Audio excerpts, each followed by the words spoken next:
All right, we'll go ahead and get this meeting started. I call this meeting of April 7th, 2025 to order, and we will begin with a pledge and an invocation.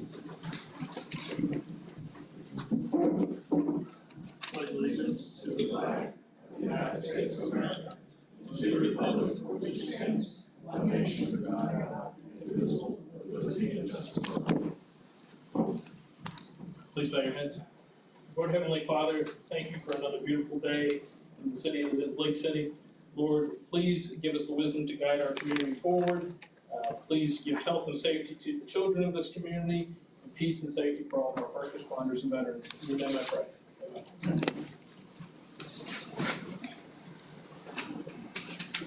Ms. Sykes, will you please call the roll? Councilmember Jernigan? Present. Councilmember Harris? Here. Councilmember Young? Councilmember Carter? Present. Mayor Walker? Present. City Manager Rosenthal? Here. City Attorney Martin? Here. Chief Butler? Here. Thank you very much. Ladies and gentlemen, the Lake City Council has opened as public meeting since 1968. The city code has prohibited any person from making personal, impertinent, or slanderous remarks or becoming boisterous while addressing the city council. Yelling or making audible comments from the audience constitutes boisterous conduct. Such conduct will not be tolerated. There is only one approved manner of addressing the city council, and that is to be recognized and then speak from the podium. As a reminder, persons are not to openly carry a handgun or carry a concealed firearm or weapon while the governing body is meeting. Failure to abide by the rules of decorum will result in removal from the meeting. We'll move on to approval of the agenda. So moved. Second. A motion and a second. Any discussion? Hearing none, all in favor signify by saying aye. Aye. Any opposed, like sign? All right, so we'll move on to our proclamations then. We have two proclamations tonight. And I don't see Ms. Hilda, but we have a proclamation in honor of her tenure. Sure. Okay, so we'll postpone this one. And we'll just go to water conservation month. All right. Water Conservation Month, April 2025. Whereas water is a basic and essential need of every living creature. And whereas the state of Florida water management districts and City of Lake City utilities are working together to increase awareness about the importance of water conservation. And whereas the City of Lake City and the state of Florida have designated April, typically a dry month when water demands are most acute, Florida's Water Conservation Month, to educate citizens about how they can help save Florida's precious water resources. And whereas the City of Lake City has always encouraged and supported water conservation through various educational programs and special events, and whereas every business, industry, school, and citizen can make a difference when it comes to conserving water, and whereas every business, industry, school, and citizen can help save water and thus promote a healthy economy and community, and now, therefore, I, Noah Walker, Mayor of the City of Lake City, Florida, do hereby proclaim April as Water Conservation Month and urge each citizen and business to help protect our precious resource by practicing water-saving measures and becoming more aware of the need to save water. Mr. Mike, if you'll come forward.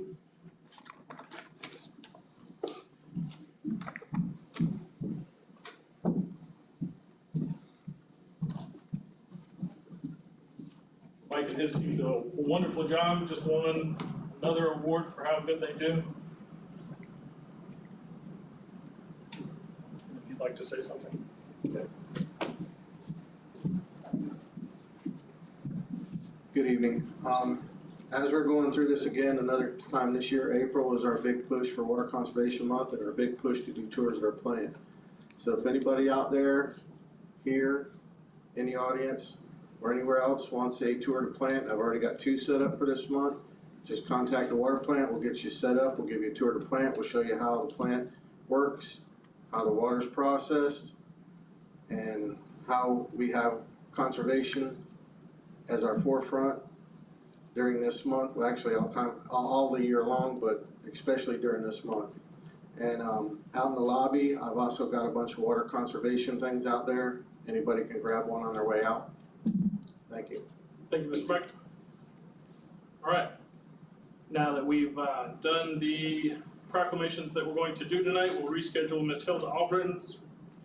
We will move on to public participation. We have 2 people who are signed up for public participation. We'll start with you, Mr. Bowden.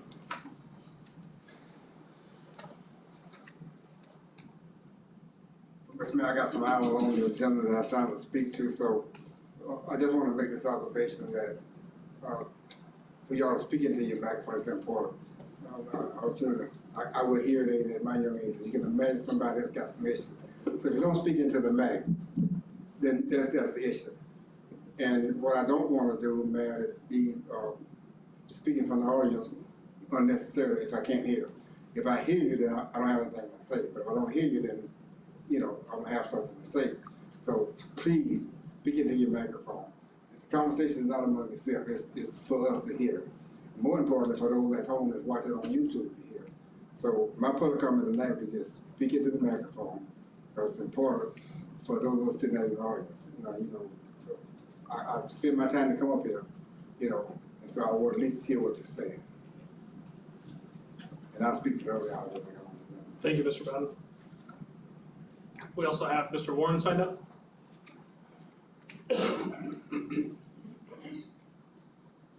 Yes, in the last meeting, I'm going to use some of my public comment to address the balance fund of the CRA and whether or not my public record request numbers was right, as it being at least $700,000+ in that account. And I think, Noah, you told me that you were going to get that answer for me before I sat down, and it never did get answered.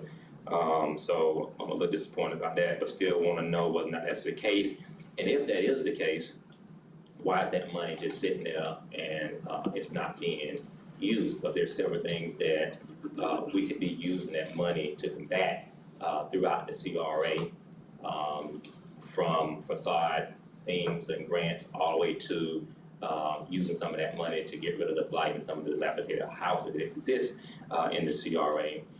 Secondly, it used to be a time in which Mr. Bowden, myself, and others, we fought the council to give us updates on projects that were going on that the citizens had engaged the council about. For instance, one would be Salome Jerry Park, right? Would I be wrong for saying, for instance, when the hell is it gonna open, right? Because we've been waiting for years and it still hadn't opened, right? Though people use it, but it hadn't been officially opened by the city. Number 2, we still hadn't gotten an update as to where we're at with the eminent domain process. Why is it that we have to come to the podium, tell you what's going on in your city, fight with you about fixing what's going on in your city, then have to come back up here and ask you what the so-and-so are you doing about the problem? And that can cause some frustration, especially when it's just real low-hanging fruit. I mean, it's right down there by your feet. You can just kick it and fix it, but you make it like it's to the heavens and such a hard stretch to do something about. And then I want us to talk about the CDBG grant. That's really blocking the way. When Heffenberger was here, D. Johnson was in that meeting, it was said, I put it on social media, that when we did the CDBG grant for around the lake, after that, houses. If you don't want to tell the truth, that's fine, but he was there, he was a swing vote in making it happen. Now we've been sitting on that grant for 3 years. Did we file a timely extension on that, by the way?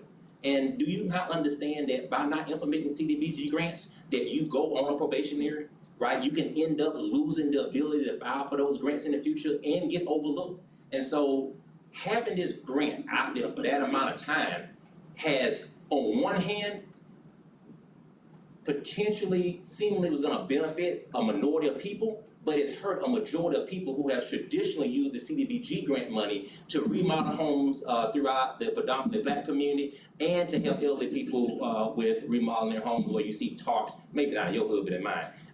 Where are we at on that project? And if not, we need to can it. Thank you, Mr. Warren. Right.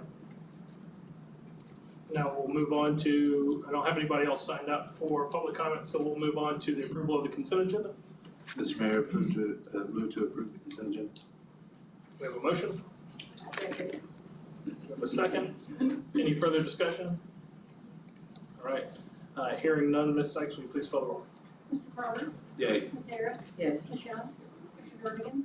Yes. Mayor Walker? Yes. Up next, we have presentations. Tonight, we have a presentation from Ms. Katie Hall, the General Manager and CEO of Florida Gas Utility, directing the confirmation and addendum related to prepaid deal. Ms. Hall, or Mr. Brown, would you like to introduce us? So thank you, Mayor. We've got the wrong presentation up here. This is our financial hedging one for next meeting. This one is the actual prepaid deal, which goes in, we participate in several prepaid deals currently. That's what Ms. Hall's here to speak about tonight. Do we have the right presentation? Okay, There's not a presentation on this, but that one is. Okay, that's for the next one. So Ms. Hall is, with the city, is a member of Florida Gas Utility. We have been for years. They actually do the brokering for our gas. So they buy and sell, kind of like on the stock market. She's gonna come up and speak to our prepaid, to just talk about it from their level. And it has saved us a pile of money so far. So just want to give her a chance to get up and speak. I like that.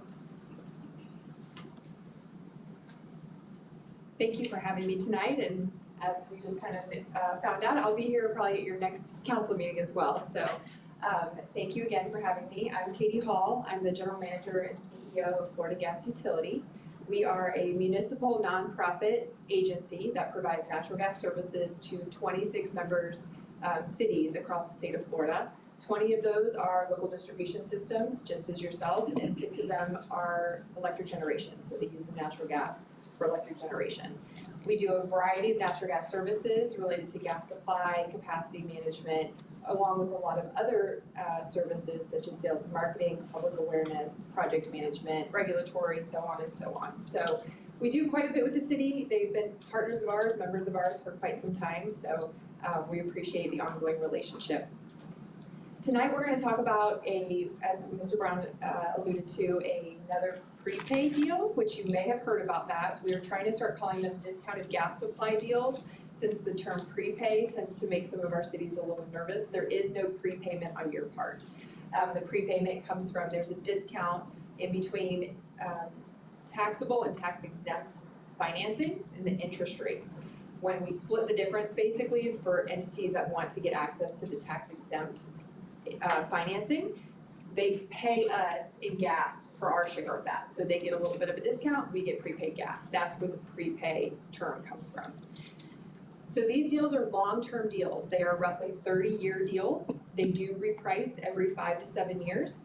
You are currently in 5 of them, so this is not anything new that the city is participating in. The discount, typically you've received roughly 30 to 45 cents per decatherm. That's just the unit we buy gas in. This deal is actually a minimum discount of 60 decatherms. So this is by far the best discount we've been able to achieve. We hope it's even going to be higher than that. The deal has not closed yet. Those do reprice, like I said, every 5 to 7 years. When they reprice, you do have a floor. So if the discount is less than 23 cents, you have the option to opt out of the deal from that point on. You can choose to stay in, but you can opt out.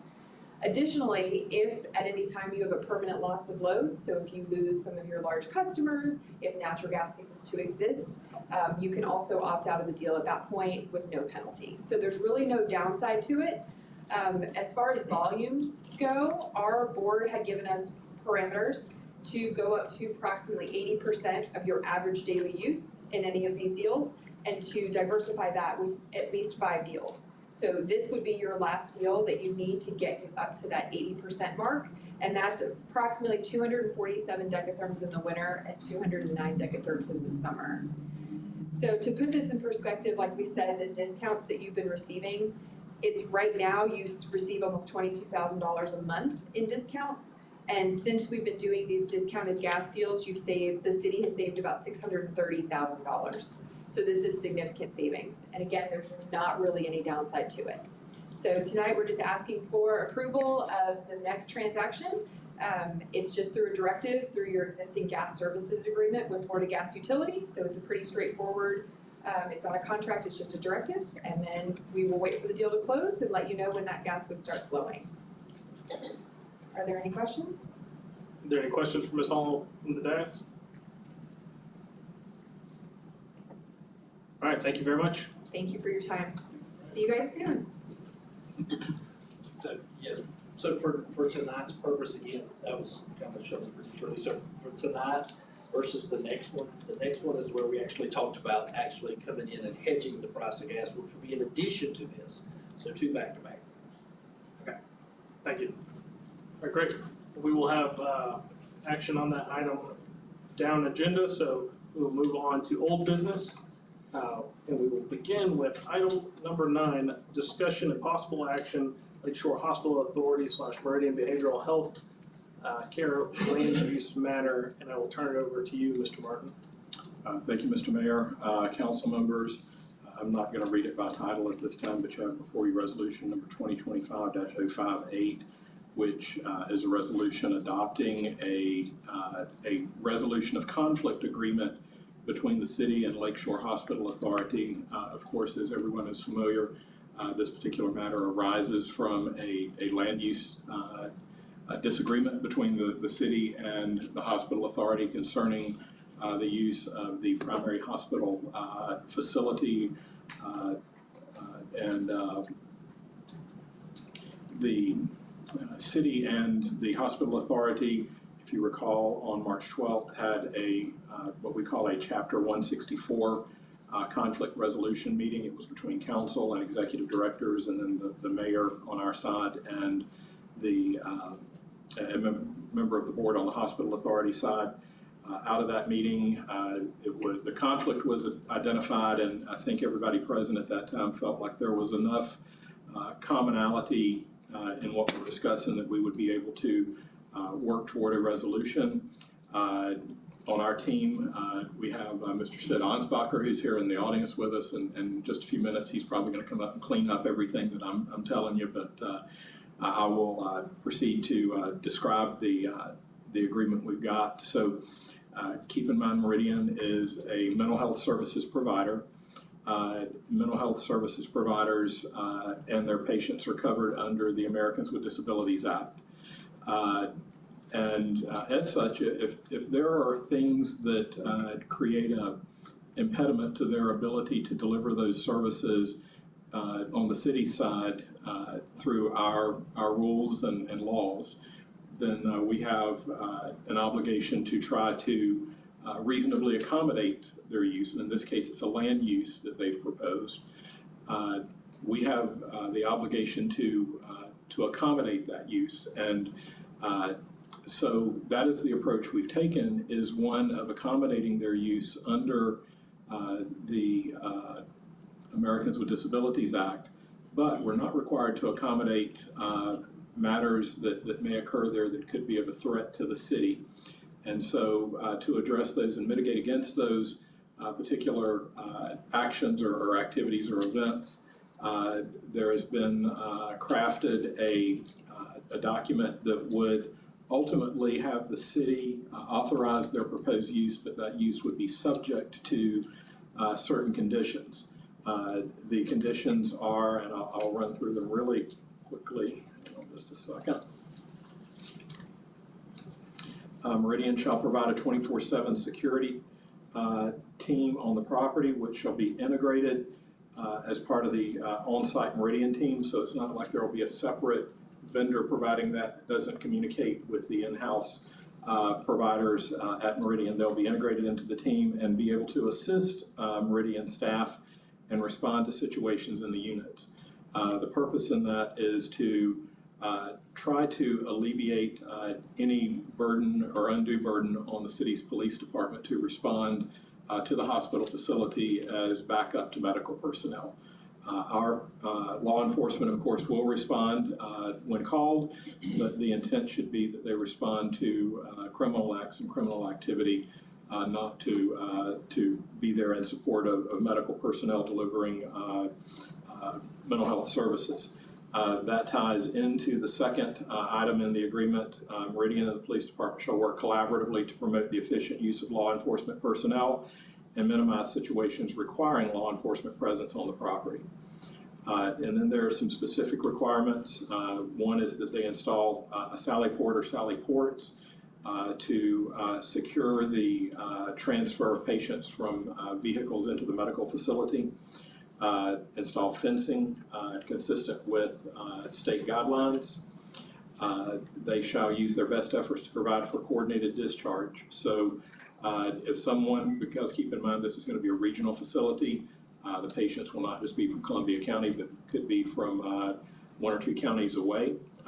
Meridian has to work to try to, and give their best efforts at trying to find a way back home for these patients so that they do not wind up out on our street. And that's to everybody's benefit. They have to notify the police department if a patient is reasonably believed to be a risk to themselves or others. And to the extent authorized by federal law, they have to notify the police department of any information that they can disclose under federal law for a patient who is missing from the property. If they can't account for them, then they need to let us know. And then an additional requirement is that that building is old. It was built to a standard we don't see many times today, so it's a very solid building, a lot of concrete. And there are places where our emergency responder radio systems do not work in the building. And so we are going to require that Meridian do an assessment of the facility, find those so-called dead zones in the facility, and then collaborate with the city to install the necessary radio equipment to make our first responder radios functional in those dead zones, for lack of a better term. And then if there's a default, of course, we'll use the typical escalation process. We'll first try to talk to each other and work it out. If the parties can't work it out themselves, then we would resort to mediation and try to have a formal mediator help us decide the issue. And then if that doesn't work, then we would go to a court to seek conjunctive relief. So that is the thumbnail sketch. I will do my best to answer any questions along with Mr. Ansbacher. And just before I hand you the floor for questions, I do want to just take a moment of personal privilege and thank Mr. Ansbacher for his services on this. He quoted the city on this a not to exceed amount of $7,500, and he has well exceeded that and is writing off close to $9,000 in fees before it's over with. So we really appreciate that. And then I also want to extend my appreciation to the professionalism of the other attorneys involved on behalf of Meridian and on behalf of Lakeshore. This would not have happened if we were not able to sit down and I guess figuratively sit down or virtually sit down. We've had a number of Zoom meetings, the five of us as attorneys, working through this and coming up with different solutions and ways to tackle the problem. And then finally, I want to thank the mayor and the city manager. They've sat on an equal number of Zoom meetings with our legal team, responding to ideas and helping us fine-tune what you've got before you tonight. So anyway, with that, Mr. Mayor, I'll turn the floor back over to you.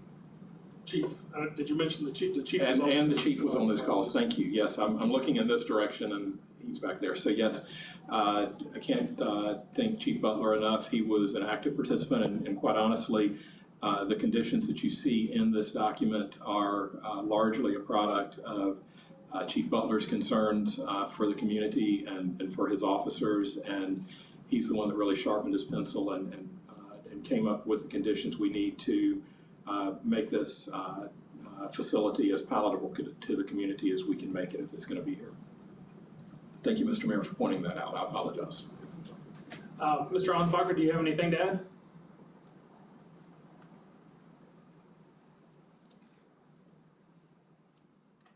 I greatly appreciate the opportunity. For now, I think I'll just stand ready in case there are specific questions. Honestly, Clay was in the trenches, and Clay, I think, pretty well covered everything I would add. Thank you very much. We'll now open the floor to public comment, and then we'll have discussion with Davis. And I will begin with you, Mr. Warren.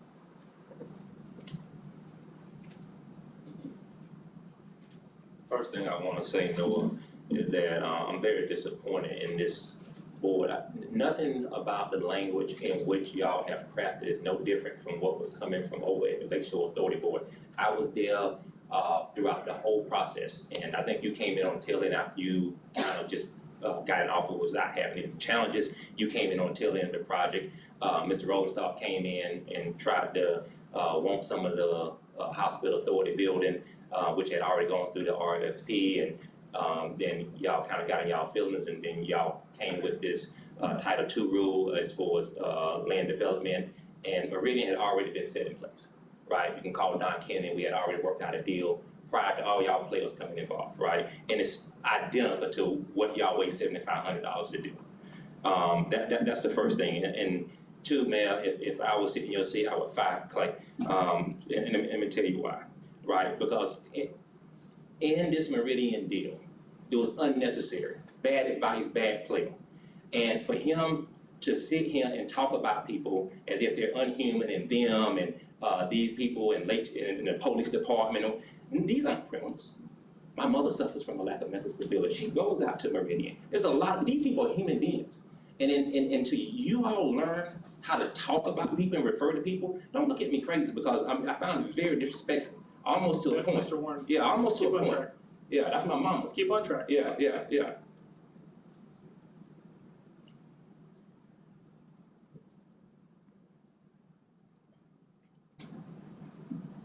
You better be glad my attorney, thank you, my attorney did prep me before I came in, she's here, so I did promise I was gonna do things a little bit different, but watch yourself, sir.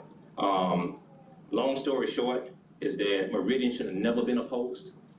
Meridian is a good facility. It's people who need the treatment that Meridian provides, and I'm gonna tell you who's really behind it is, and James Carter, you can say what you want to say, and know you can say what you want. It is a bunch of cowards who asked me, who were not man enough, but cowards from the downtown business corridor, who wanted me to speak on their behalf, but was scared to come down there and fight against Meridian. And I found a way to say, hey, Meridian is not such a bad thing, right? And so then all of a sudden, once certain people get elected, then here they come trying to change the process. That never should have happened. Never should have happened. We should have never spent $7,500 on that issue. Should have never gotten them folks' business. Always sticking your nose where it don't belong, and have done nothing to stick your nose where it should belong, and doing something better for the community that's hurting the most. Leave them people alone. Should have never went over to bothering them people. They were doing fine without you. Don't need you, didn't need you. They asked you for not $1. Thank you. Thank you, Mr. Warren. All right, Mr. Bowden. Well, Mr. Mayor, when I signed the speech to it, I thought there was gonna be some issues in terms of opposition to it. Like Mr. Warren, I attended numerous meetings at the hospital authority. The ones I didn't attend, I watched on Zoom. Initially, I was opposed to it, because I bought into the narrative that, oh, those people coming, they're gonna be a threat to our communities. And the more research I did, the more I realized that's not a problem at all. You know, that's not the issue. There was some other issue for doing it. What's amazing to me, during that whole period of time, Mount Pisgah AME Church is less than a quarter mile from the front door of Lakeshore Hospital. Albert Missionary Baptist Church is about the same distance from them. There was another church right down the street. I don't recall anybody from those communities, from that community, came and spoke against it becoming a mental health facility, you know. And so I'm happy to see that we moved this direction. I drove by it on yesterday. It's deteriorating. It's about to become an eyesore. If you ride by and look at it, it's not being kept on the outside. The shrubbery is growing up, and the building started to look bad on the outside. So, on personal level, I'm glad to see it's moving forward and going to be utilized. I do have a question, and perhaps someone can answer this. The specific requirements as far as the prior to issue of the CO, Meridian shall install fencing consistent with the IAHSS security design. I don't know what that is. And I raise that because I have some concern. I would hate to see the situation where you walk around the lake, you get to the hospital, and you got these, like you walking into the Union Corrections Facility or something like that. So I hope that's not the kind of fencing we're talking about. If that kind of shake your head and say, no, okay. Well, I was concerned about that when I saw. I just wondered what it's gonna look like. You know, I don't want to be walking around the lake and people come to town and Wilson Park, and they're like, oh, that's a mental facility, and it looked like a prison. You know, so I'm concerned about that. So I think she'll speak to let us know what kind of fence what that entails. Is that a fence with barbed wire, another fence just prevent people from getting out? So I think that's all I got to say. But I further support it moving forward, I look forward for the opening in the near future. Thank you, Mr. Bowden. All right, we'll, is this on this issue? We'll go ahead and close public comment on this issue. And we'll go to discussion at the dais. Anybody have anything they would like to ask Mr. Ansbacher or Mr. Martin? Mayor, before we go further, Recognize. I want to ask Clay, because I'm employed by Meridian.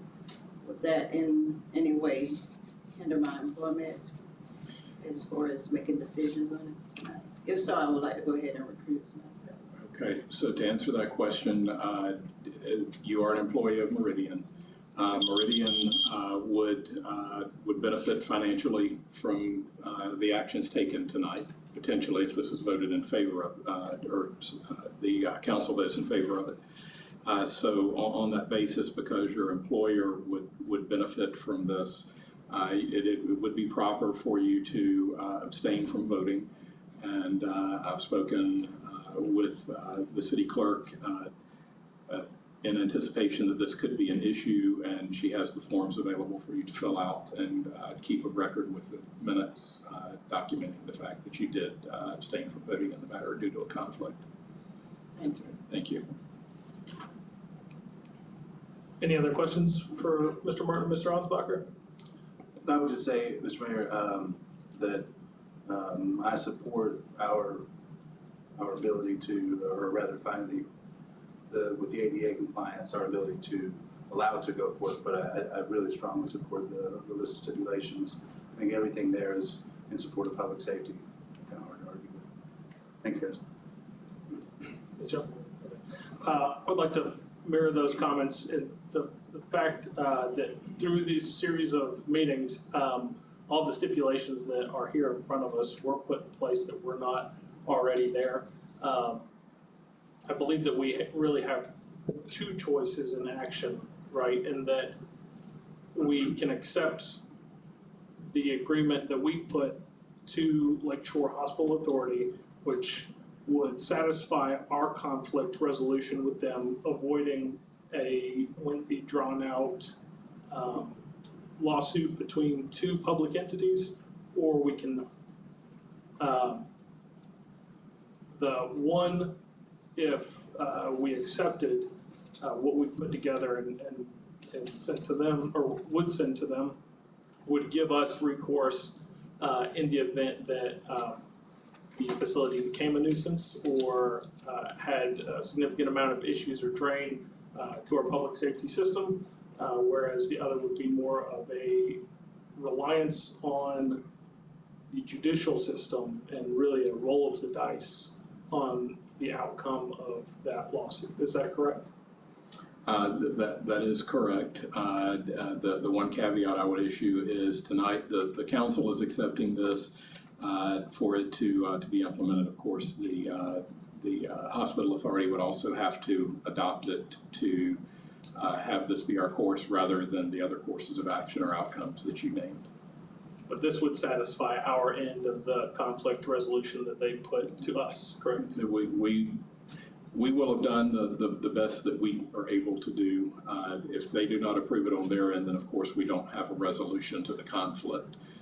If they do approve it, then we have a resolution. So they quote unquote choose to roll the dice with the judicial system. And then they would be the ones choosing to roll the dice. Okay. That's all I have. Anybody else have any questions for Mr. Ansbacher or Mr. Martin? Yes, I have a, I don't know if this mic is on or not. I have a couple of questions. You mind standing up here, sir, if you don't mind? So you say you have a team, and every one of you guys, you come up with this pending resolution for this facility.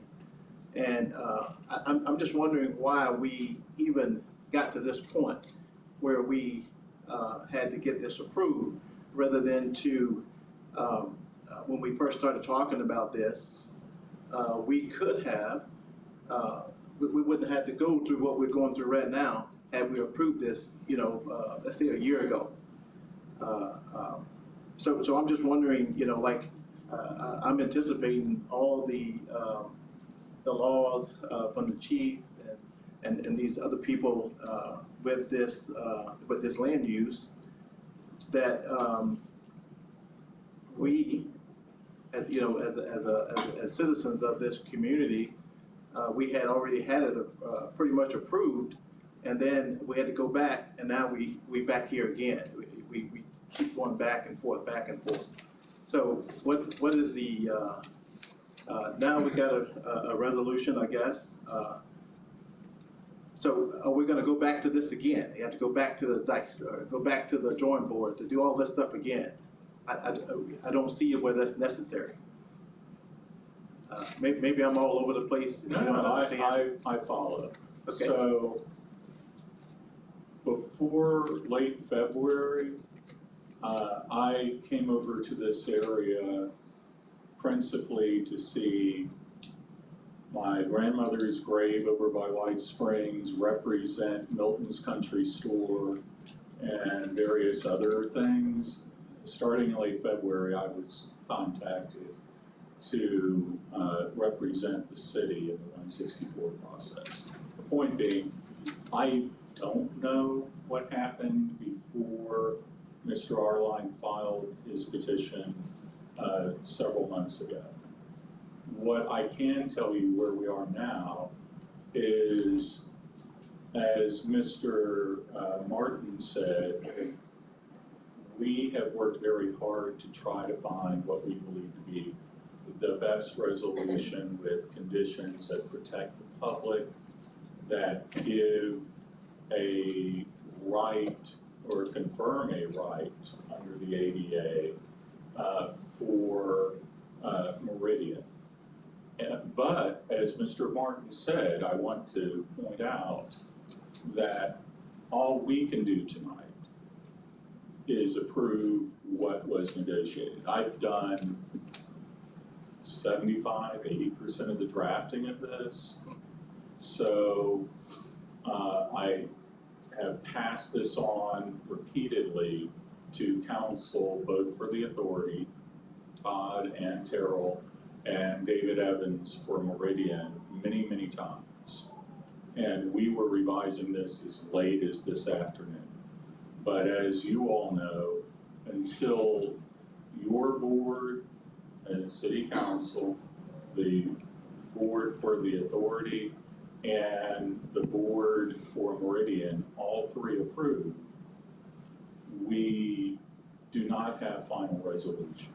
We can, however, send a strong signal by resolving this tonight. And I do want to just, if I may, say one thing based on what the mayor said.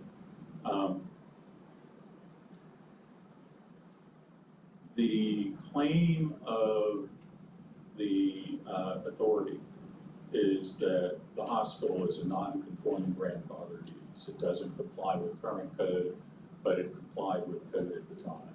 Without going into the weeds on it, there are some significant factual questions. But as the mayor said, because there are factual questions, we could end up in front of Judge Carter, Judge Fiegel, whomever, in a year from now, because that's currently what the docket is, and have ground it to fine dust. And my suggestion would be that rolling the dice will be a protracted process, and as you said, this seems like something that maybe the time came a long time ago, but the time is here now. Thank you very much for answering that for me, for clarifying that, because, you know, it seemed like we was going in the right direction, and all of a sudden it changed, and now we're going in the right direction again, it's changed, you know. I just want to make sure that what Mr. Martin just presented, that we follow through with that, and the hospital authority and the Meridian, hopefully,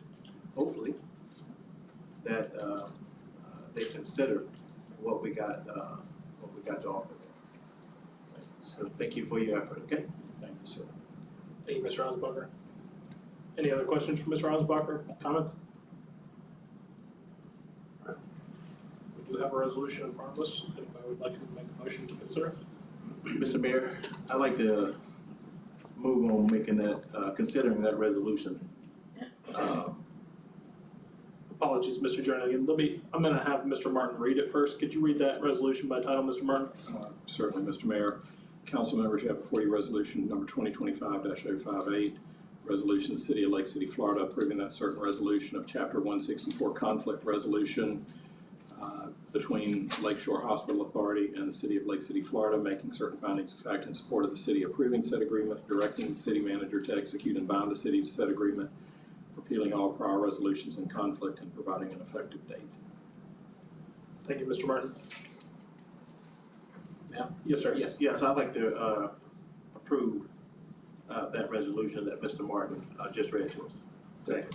We have a motion and a second to approve City Council Resolution number 2025-058. Do we have any other discussion of the dais? Hearing none, Ms. Sykes, will you please call the roll? Mr. Jernigan? Yes. Mr. Carter? Yay. Ms. Young?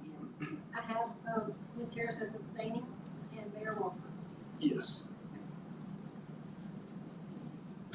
All right.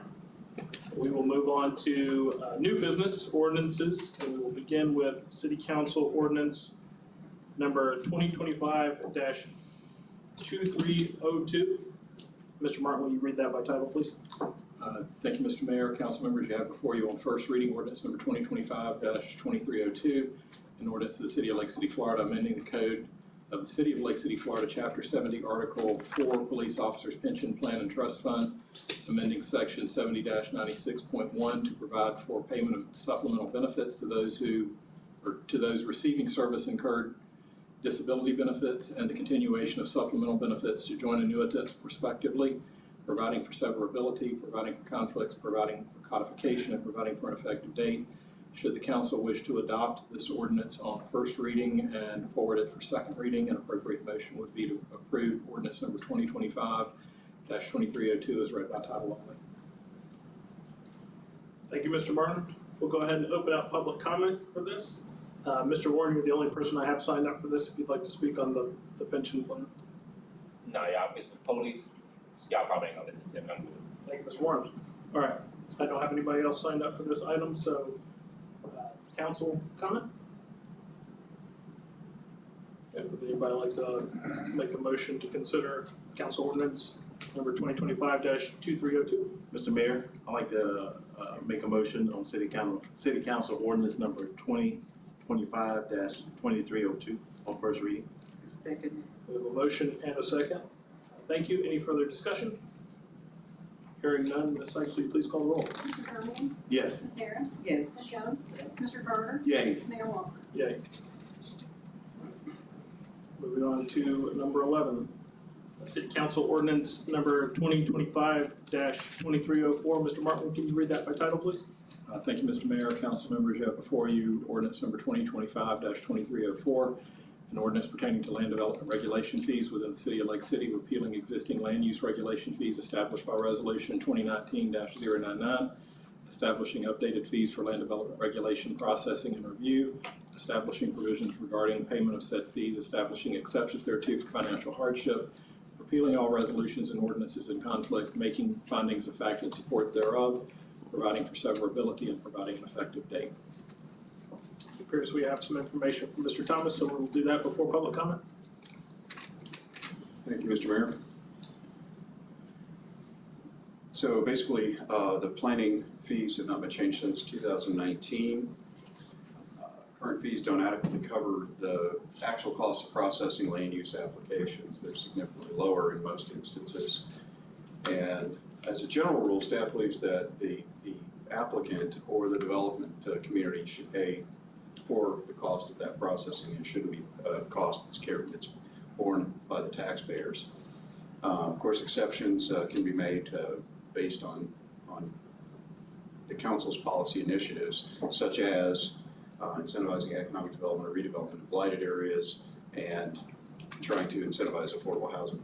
Those would be examples of a policy where you'd make an exception to that. And so staff's initial response was to increase fees to ensure completely covering the costs of processing land use applications. However, we understand there's sensitivity by the council to not vary too much from what Columbia County charges for those same services. And therefore, with a few minor exceptions, which I'll expand on in just a moment, the fee schedule mirrors the fees charged by the county almost exactly. And so, it allows the city to charge the applicant for outside professional review if necessary. So in addition to the fee schedule, if the city deems it necessary to supplement the application fees with outside professional expertise under certain circumstances, then the city would charge the applicant for those services. An example of that, in my previous jurisdiction I worked for, we had an application for a 4,500 unit and 1 million residential unit and a million square foot of non-residential. Nobody on staff had experience with that scale of a development, so we brought in outside counsel, or not counsel, but outside planning specialty, somebody who had that experience to help guide us, because there's a lot more moving parts when you have something that's that big and over 40-year development horizon. And so that'd be an example of where we would need to bring in an outside professional to help. As a courtesy, other government agencies can request a waiver of fees under this ordinance. However, any hard cost to the city, basically the money we actually spend on advertising, public notice, and that kind of thing, would still be the responsibility of the applicant, even though they're another government agency. And then again, too, under special circumstances, the city manager can decide to reduce or waive application fees. However, again, the hard cost would still be borne by the applicant. And so, like I said, for the vast majority of the fees, they're actually identical to the fees the county is charging, with these minor exceptions. So under a large-scale amendment to the comprehensive plan, the city's proposed fee staff's proposed fee would be $4,000. The county currently charges $2,000. I will say other jurisdictions charge several thousands, even up into tens of thousands of dollars, depending on the jurisdiction. This is still a very low fee. And there are a few fees which, we as staff, we highly recommend varying from the county, just due to the substantial amounts of staff time that go into the processing and review of those fees, and this would be one of those. So again, large scale, the comprehensive plan has to go to the state for review. The process usually drags on somewhere between 4 and 6 months, and so there's a lot of staff time review back and forth goes with that.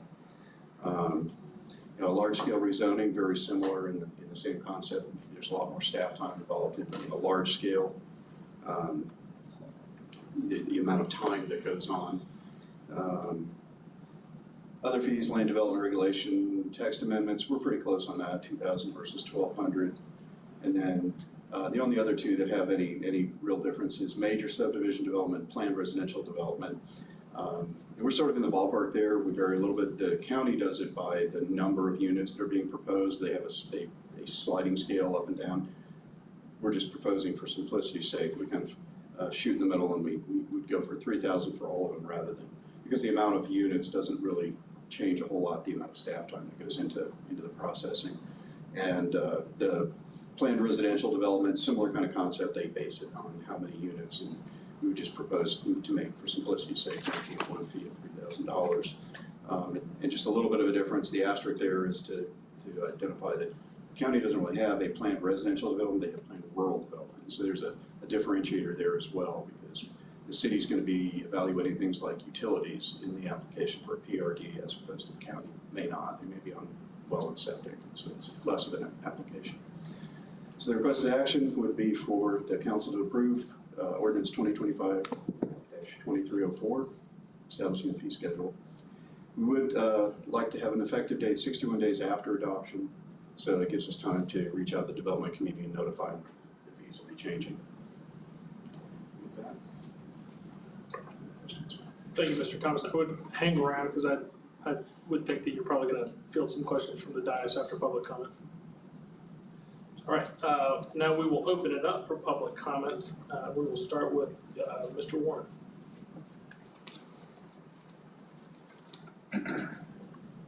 No, I have a great deal of respect for the building department. I spent a lot of time in there. I got a 50-house project going. I don't think there's nobody in the city that owns more property in the CRA than I do. I don't think there's no one that pulled more permits in the city currently than I do, and has spent out as much money as I spent out here lately on impact fees and things of that nature. And I find this to be a tariff. I find this to be a tariff. First of all, you can never compare yourself as a 10,000 residential city to a $60,000+ municipality, which is the county. And then on top of that, your fees exceed what the county fees exceeds on certain situations, and most often on all of those. And the average fee has jumped up about 60+% as to what they currently are. Now, let me tell you something. I believe in, things going up and understanding things going up. But this overall approach of just spiking it up just like that, I think it should have been done in chunks. I think that it should be done very carefully, very methodically, and say, hey, look, we're gonna do an increase, but we're not gonna do a full-blown increase like that. What are you gonna do about small developers? And what are you trying to do? Block small developers? You have no love for your locals? That you're gonna impose that type of fee on them? That went from $750, now it's almost $2,000? And you say you want development? How you want development if you tax us? Who do you think that tax gonna go on to that? And that's the problem. Nobody up here and nobody basically in this room for the most part, and I'm not talking about growth management department, has never done a development, have never put millions of dollars on the table in their own community. And so you don't even know what the process looked like, you don't know what the cost is behind it, you know the frustration. And then we get to PRDs and you get down to the mile and major plat subdivisions that typically is gonna happen in a small area like the city of Lake City. Why would you tax that much? That's nonsense. If you're gonna do an increase, it shouldn't be no more than 10 to 15%, and then you do it over time and you increment it up, but you do not go at developers and potential developers, and if you say you want affordable housing, you start making these type of moves on your local people, on your local taxpayers. You know, there's big companies, D.R. Horton, they say he coming. You know what I'm saying? I hadn't seen him and talked to him in a while, but tax him. Tax him, don't tax me. That has spent millions in the community before these big boys got here. Tax them. Have some sympathy for the local people that's trying to make a difference in their community. But I can't eat this. And if this can't go. This can't go. We're gonna raise hell about this. This developers and nah, this ain't gonna go, man. You better fix this. This is gonna cause for a boycott in the city and I don't know what else. Thank you, Mr. Warren. Up next, we have Ms. George. Okay, I have to mirror what Mr. Warren said, because if you all was talking about affordable housing, you just put an extra $5,000 to $7,000, maybe 10 to that house price, because I'm gonna pass that price on. And you can make that up on utilities, because you're gonna have utilities for life, but y'all not even, you wanna compare it to the county, they doubled the price on the county. I agree with Mr. Warren, do it in small increments. I agree with stuff having the thing, but you gonna stunt the growth of the city. Nobody trying to build in the city. Most of your new developments are in the county. People wanna move in the county, they don't even have a water bill in the county. So it's beneficial to live in the county. Guess what? All the amenities are towards the county. If you go out there on 90 and you go out there, when we build the Emerald Cove, you closer to all the amenities anyway. So we're discouraging people from even trying to live in the city, because number one, they're finna get this extra fee that they finna get passed on to them.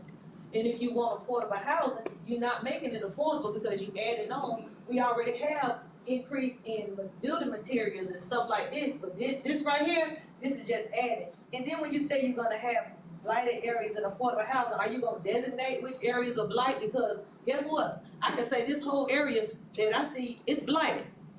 Miss Young area, Miss Harris area definitely got a lot of blight in their area. So you gonna say this whole area is blighted? Are they gonna get a tax break?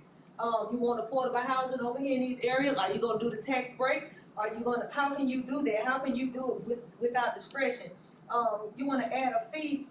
When you say, oh, we may have to outsource it. That's without discretion. You may just don't like me and you wanna just say, oh, we gotta outsource this. But it don't really need to be, outsourced. Single family homes definitely don't need to be outsourced. Cause y'all been doing the city growth management been doing single family homes, so ain't no reason why. And if somebody have to outsource a single family home, then y'all need to look into that and there need to be an investigation because we know that that's just gonna be some other stuff. You gonna make money on this house for the duration of the life of the home. Once somebody put a home on there, you got 100 years worth of utilities.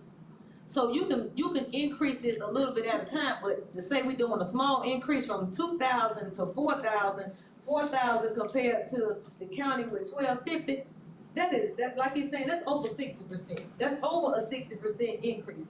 And there's no benefit to living in the city. We're trying to grow the city. We're trying to beautify the city. But it seems like you all are trying to deter builders. And when he talking about the big developers, they gonna buy that land out there in the county. The county gonna benefit from that, not the city. I don't know where they're gonna buy a big piece of land to do a subdivision in the city unless you're gonna annex that part over there. That's it. That's it. And then you done. Let's see. I'm trying to read my writing because I was trying to read. But I don't see how this is in support of affordable housing or trying to help workforce, people in the workforce. I don't see how this is trying to help it by putting those fees on there. Thank you, Ms. George. Mr. Thomas, we don't have any other public comments, so we will open it up to the dais. Questions for Mr. Thomas? Mr. Thomas, let me be clear, so I can get a full understanding. The prices that you showed up there, can you put those back up there? Comparing us to the county, why is it that our prices are almost doubled on most of all of them except for the large scale rezoning? Why? So I don't think I did a good job of explaining one thing. When I talk about when this talks about large scale, we're talking about a 50 acre or greater. That's large scale. This would not affect anything less than 50 acres. And so that's not, and this is not on a per unit basis. This is $4,000 over a 50 acre multi-million-dollar development. And so that extra $2,000 is spread over millions of dollars of investment. Okay. Yes, ma'am. And again, that's large scale only, 50 acres or greater for comp plan or for the rezoning. It's not going to affect this right here in general is not going to affect small scale developers at all because it's just the scale of the project has to be over 50 acres. Just to be clear, these fees are only for 50 acres and greater. Correct. The top two there, the ones that go to 4,000, that's for 50 acre projects or greater.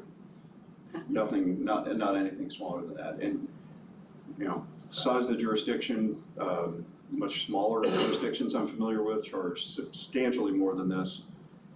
I would say that Lake City and Columbia County are probably some of the lowest I've ever seen.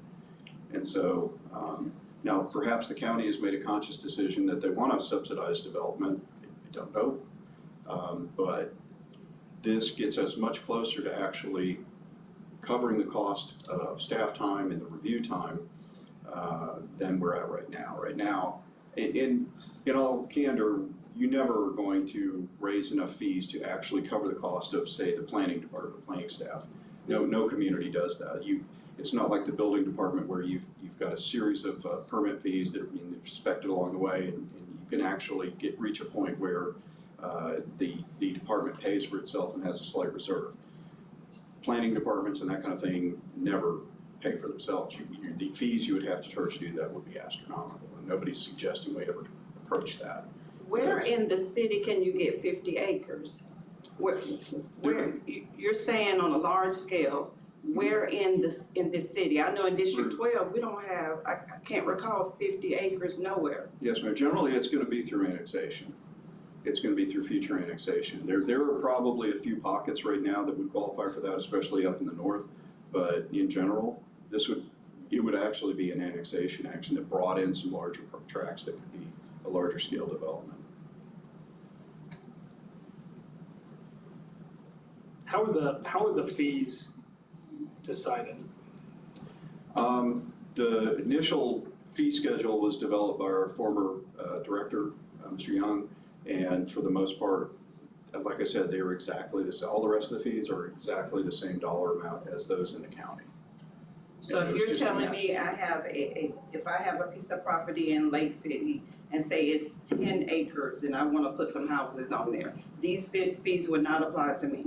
No, ma'am, they would fall under the small scale fees, which are, I don't have them off the top of my head, but they would match whatever the county is charging. Because we were told, you know, we don't want to get too far afield from where the county's at, so that we're kind of on an equal playing field in that respect. And so, it's in the schedule, in your backup documents there. So question. Yes, ma'am. If we're using these fees and we're saying that, Mr. Young set these fees before he left, I think it would be wise, the question, stands, how did he even come up with the fees? Where did these fees derive from? How did he come to this calculation? I'm interested in knowing. Because that's so late. If you're using it, you can't just say, Mr. Young put them here. We need to know why. How did he come up with these numbers? The rationale is, as I understand, Mr. Young was asked to raise the fees to something more reasonable that would do a better job of covering at least the majority of staff time that's involved in processing these applications. And so the initial fees we proposed were actually a little bit higher, but we were told, no, that's we need to stay closer to the county so that we're on like I said, the equal playing field. So they're based on the fees of the county, For the majority, yes, ma'am. but you really don't know, do you? You really don't know, do you? I do. I know because I've looked them all up. They're exactly the same as the county. Mr. Rosenthal has some insight. Yeah, if I can just insert this, I asked the record to elevate the fees so that it wouldn't be the citizens paying for the developers doing the work. And we asked that the fees stay close to what the county was, but we're trying to cover as much of the cost as we can without it going onto the backs of the residents. And we thought that this was a good, and we compared the fees to the county, and not only to the county, but surrounding areas. And the surrounding areas are much higher than what we're proposing. So these fees we felt were reasonable in comparison to the areas that are gonna be coming in. We don't have a lot of 50-acre sites within the city, but we're gonna be annexing areas where we're gonna be using that. We spoke with the county out at the airport about some plan they have for out there. So these fees would apply to that once it comes in. Is there a schedule that we can implement where it's not all implemented at once? Maybe 25%? Well, it wouldn't make sense to not, because you have to cover everything you're gonna run into. Sure. So if you didn't cover 50 acres, what are you gonna do when you run into 50 acres? So all the small scale development, as he's already shared with us, this is not gonna affect it all. What I mean by that is the increases implement a percentage at a time across the board, 33% over the next, in 65 days, 33%, 65 days from there, 33%, 65 days from there. We can do, Mayor, whatever the council wants, but what we're trying to do is to cover our costs. Sure. So if the council wants us to do something else, just instruct us to do that, and we will. Mr. Mayor. Mr. Mayor, just a couple quick questions. To be clear, these proposed fees do not in fact cover the cost entirely. This is not a profit-making endeavor as it stands now, correct? That's correct, yes. So I don't know if anybody remembers, but the original fee schedule was actually in a packet for a meeting about 2 or 3 meetings ago. And I, for one, looked through that and felt that they were too high. I didn't like the idea of exceeding the county's limits, and I know that I told staff I'd like to stay in line with the county. These would not be fees that developers in the area would be unused to already. So I don't know if I'm the only person who expressed that belief, but the original fee schedule that was proposed was significantly higher than some of these, and it was in our packet, I think 2 or 3 meetings ago. I think that this is acceptable. Thank you, Mr. Mayor. Mr. You say Jernigan. you felt that this was Hold on just a second. Mr. Jernigan had a question first, and then we'll come to you. No, go ahead, Mr. Rosenthal. I think he can probably answer my question. Well, I was just gonna add that we're not actually trying to cover the cost of the planning department. I think he mentioned already that you'll never cover the cost of the planning department. It's just not set up that way.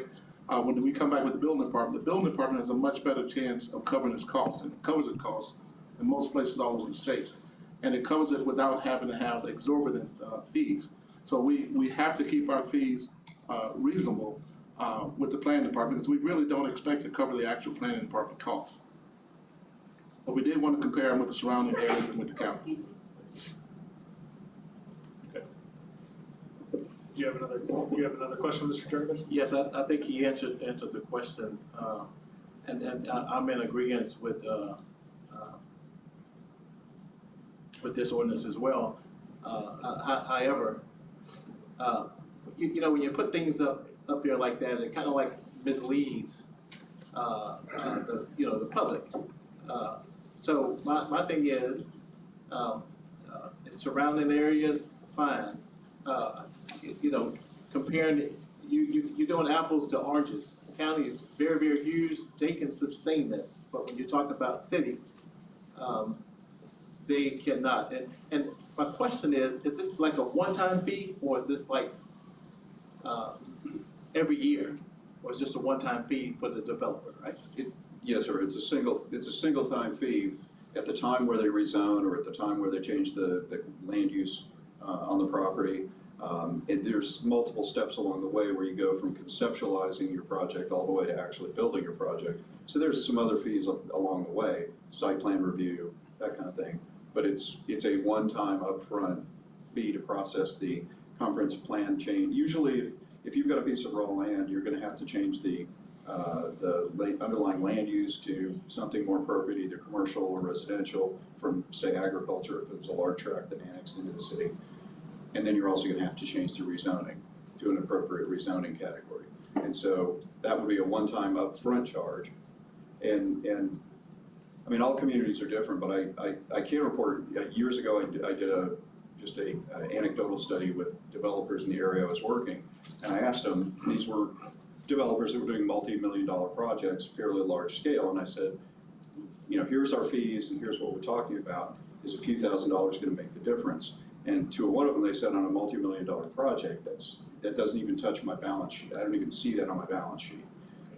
Now, again, those were larger scale, you know, and they wouldn't apply to small scale, which is why the small scale fees are so much lower.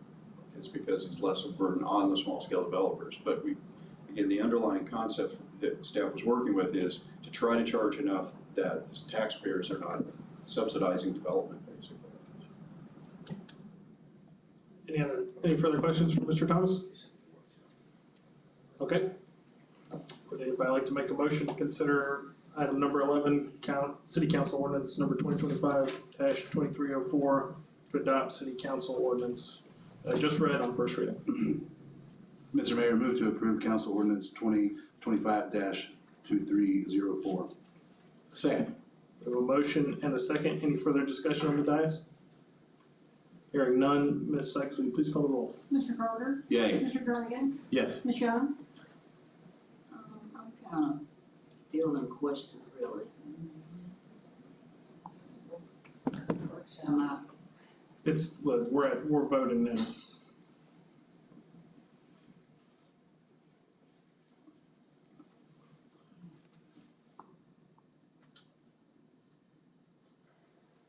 So, I'm gonna say what I'm gonna say. Okay. And I'm one who, I know we have to raise taxes. I know that. Because we want so many things. We want to do so much better in Lake City, and we do frown on taxes. I frown on them. I have to pay them as well. But it's, and you can't help but, I keep saying, it's like we got pushed to this place because we haven't been raising taxes. And so now we have to come up with a way to get these taxes up. Can I say to make things make sense? And when I say make things make sense, to make our city run smoothly, or above where we are and have been. But I just believe because we're saying it's not gonna affect the residents, but it really is. Ms. Young, let's vote, and then we'll come back for a brief No, when our discussion. vote is done. We have to, procedurally, we've gone through comment. I asked if anybody had any further comments, and nobody said anything. So now we're at a vote. I'll let you finish your thought after you vote, if that's okay, after we finish the panel. Is that okay? Oh, and then I can Yes, vote, ma'am. vote with the cat. Well, you can't, I mean, you can't pull it back, you just, I'm just trying to process the scale.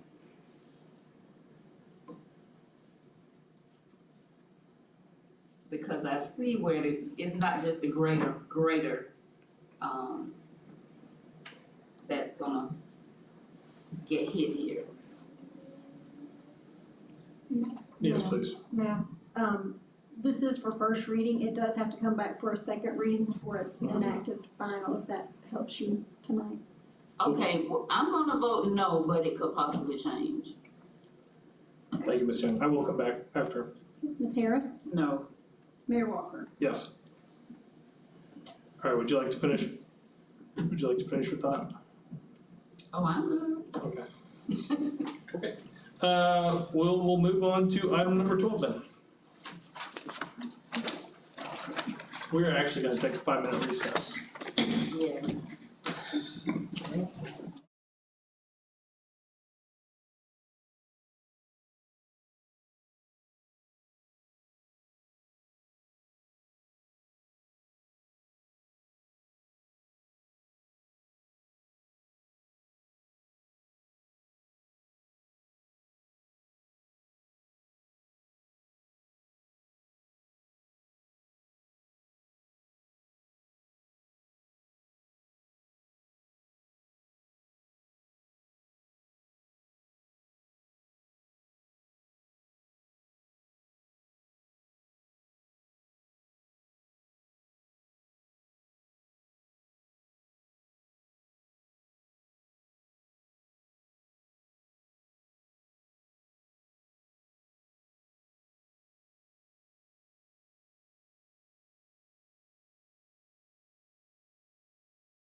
I'm bringing this meeting of April 7th back to order.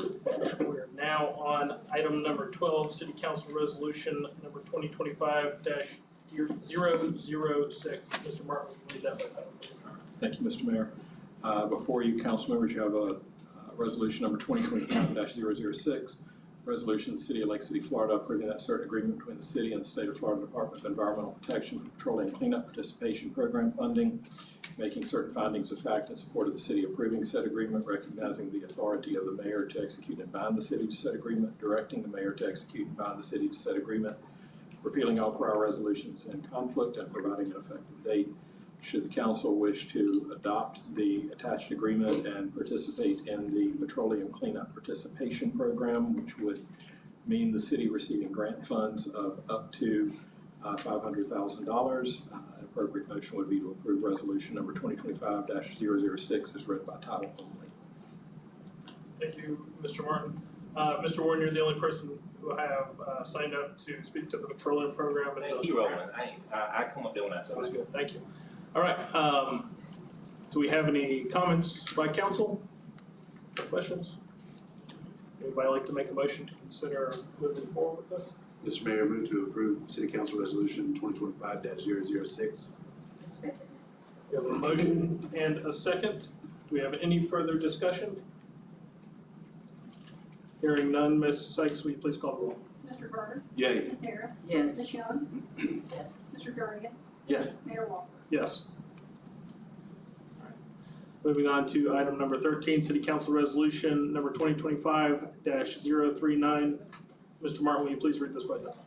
Thank you, Mr. Mayor. Council members, you have before you resolution number 2025-039, a resolution of the City of Lake City, Florida, accepting funds awarded by the Edward Byrne Memorial Grant Program to purchase portable vehicle barriers, adopting the grant award agreement associated with accepting such grant funds, making certain findings of fact in support of the city accepting such funds, and adopting said grant award agreement, recognizing the authority of the mayor to execute and bind the city to said agreement, directing the mayor to execute and bind the city to said agreement, repealing all prior resolutions in conflict and providing an effective date. Should the council wish to adopt this resolution, an appropriate motion would be to adopt resolution number 2025-039 as read by title only.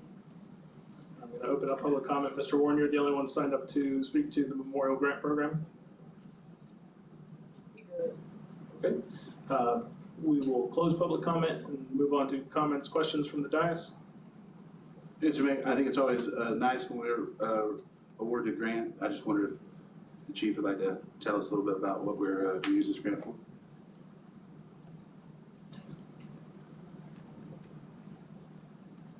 Thank you, Chief. Thank you. We're going to use the money to buy portable vehicle barriers. What these are is they're man-portable. We're doing a lot more community events. I'll give you a good example. Down at Darby Pavilion with the field with the road that goes along the lake. The amphitheater is going to be going across the streets. We're going to have seating and then the theater with a road between it. What this will allow us to do, instead of me taking patrol cars or just, excuse me, just cones or just the thin barriers, I can put these across the road. If the vehicle hits it, it disables the vehicle. It actually lifts the vehicle up and rocks it instead of doing thousands of dollars of damage to that vehicle and the patrol cars. So this is for safety. This is enough to do 2 lanes of traffic. Next year with the grant, I fully intend to ask the council to approve the grant so I can buy another 2. We'll have 4 lanes. And our Citizens Police Academy alumni, with their fundraisers, have volunteered to purchase a trailer so we can move those barriers around. Thank you, Chief. Thank you. Any other comments or questions? Would anybody like to make a motion to consider resolution number 2025-039? Mayor, I move that we approve resolution number 2025-039. Second. We have a motion and a second. Thank you, guys. Any further discussion or questions? Hearing none, Ms. Sykes, will you please call the roll? Ms. Harris? Yes. Mr. Jernigan? Yes. Ms. Young? Mr. Carter? Yay. Mayor Walker? Yay. All right. Moving on to City Council Resolution number 2025-042. Mr. Martin, will you please read this one by title? Thank you, Mr. Mayor. You have before you resolution number 2025-042, a resolution of the City Council of the City of Lake City, Florida, pursuant to section 196.1978, paragraph 3, subparagraph O, Florida statutes electing not to exempt property under section 196.1978, paragraph 3, subparagraph D1A. Florida statutes commonly known as the Live Local Act property tax exemption, providing findings of fact in support thereof, providing direction to the city clerk, repealing all prior resolutions in conflict, and providing an effective date. Should the council wish to adopt this resolution and opt out of the Live Local property tax exemption, an appropriate motion would be to approve resolution number 2025-042 as read by title only. Thank you, Mr. Martin. I will go ahead and open public comment to this one. Item number 14, Live Local Act property tax exemption, Mr. Warren. I see y'all are notorious for always doing what the county do, and I wish I could convince the county to make y'all do some stuff in the predominantly black community. I guess y'all would jump over heels and do that. So you're opting out on not abiding by, first, I guess my question is there a legal means to do that? One, I guess that would be my number one question. Will we find ourselves having people to litigate it and have the taxpayers on the hook for litigation on this? My second question is it wise for us to do it? Because if I'm correct, the Live Local Act is used for industrial and commercial property to be developed without going through the Planning and Zoning Board to enhance the ability to bring about affordable housing. From what I saw, using those different zonings such as commercial and industrial. So if you're not gonna give that incentive, you're gonna opt out on it, one is illegal, two, why are you doing this? And I guess three, do you really want affordable housing if there's an opportunity to do it in such a way that people may be more apt to do it? And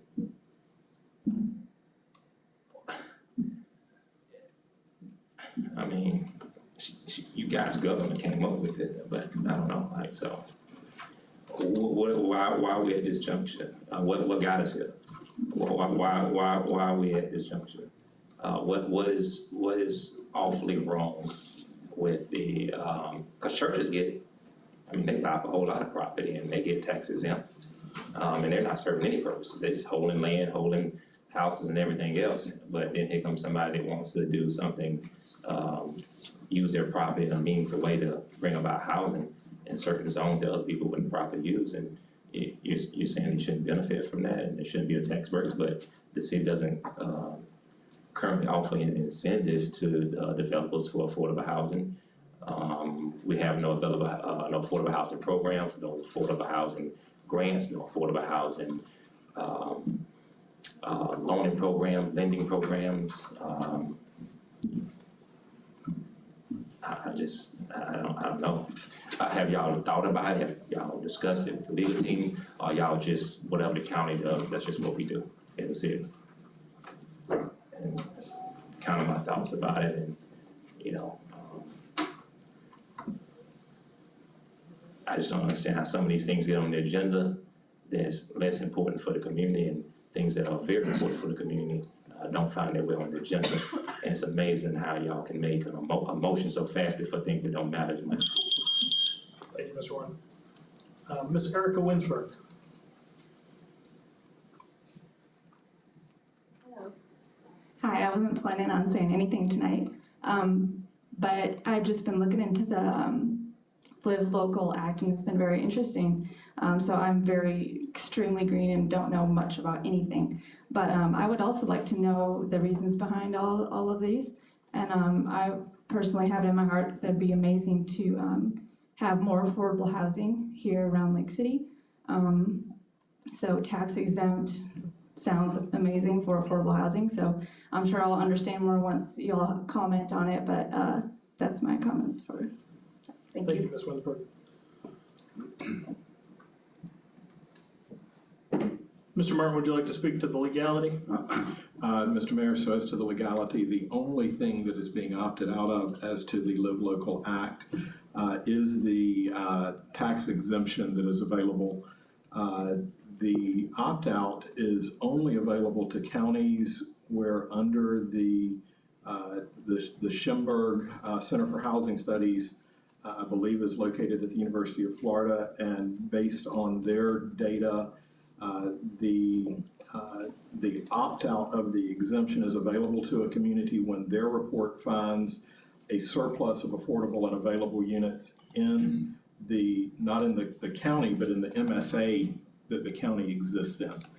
In our case, we are in the northeast non-metropolitan area, which includes, in addition to Columbia, Gilchrist and Levy counties, and it was determined that in that statistical area, there was a surplus of affordable housing, and for that reason, the motivation behind the exemption is really not applicable, because the motivation behind the exemption was to encourage affordable housing, but we've got a surplus, so the public does not need to forego those tax dollars to encourage the affordable housing, and therefore we have the opportunity as a city in that metropolitan or non-metropolitan area to opt out. It certainly is a policy decision for the council.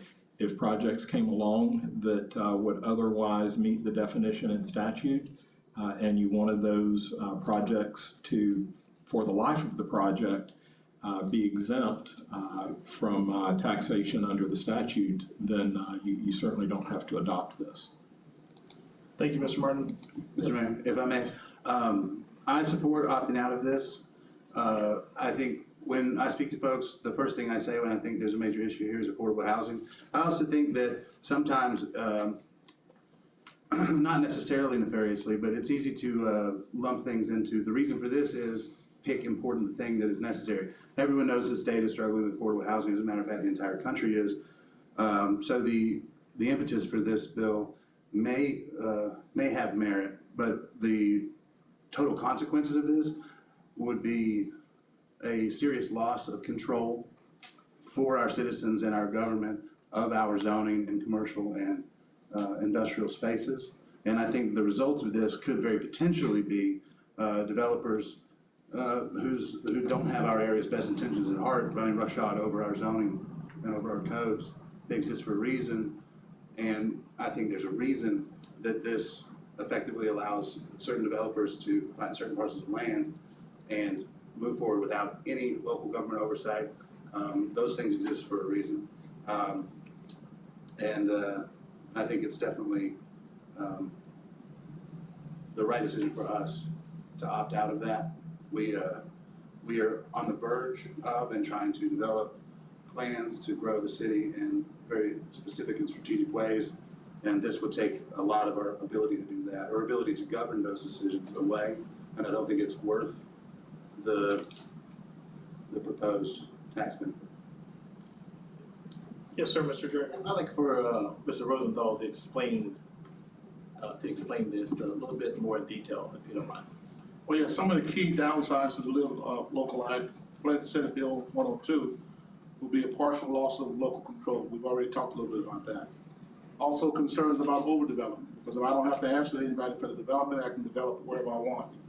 Reduce public input, bypassing certain local hearings, zone approvals, affordable housing effectiveness. Critics argue may primarily benefit developers rather than significantly increasing affordable housing options.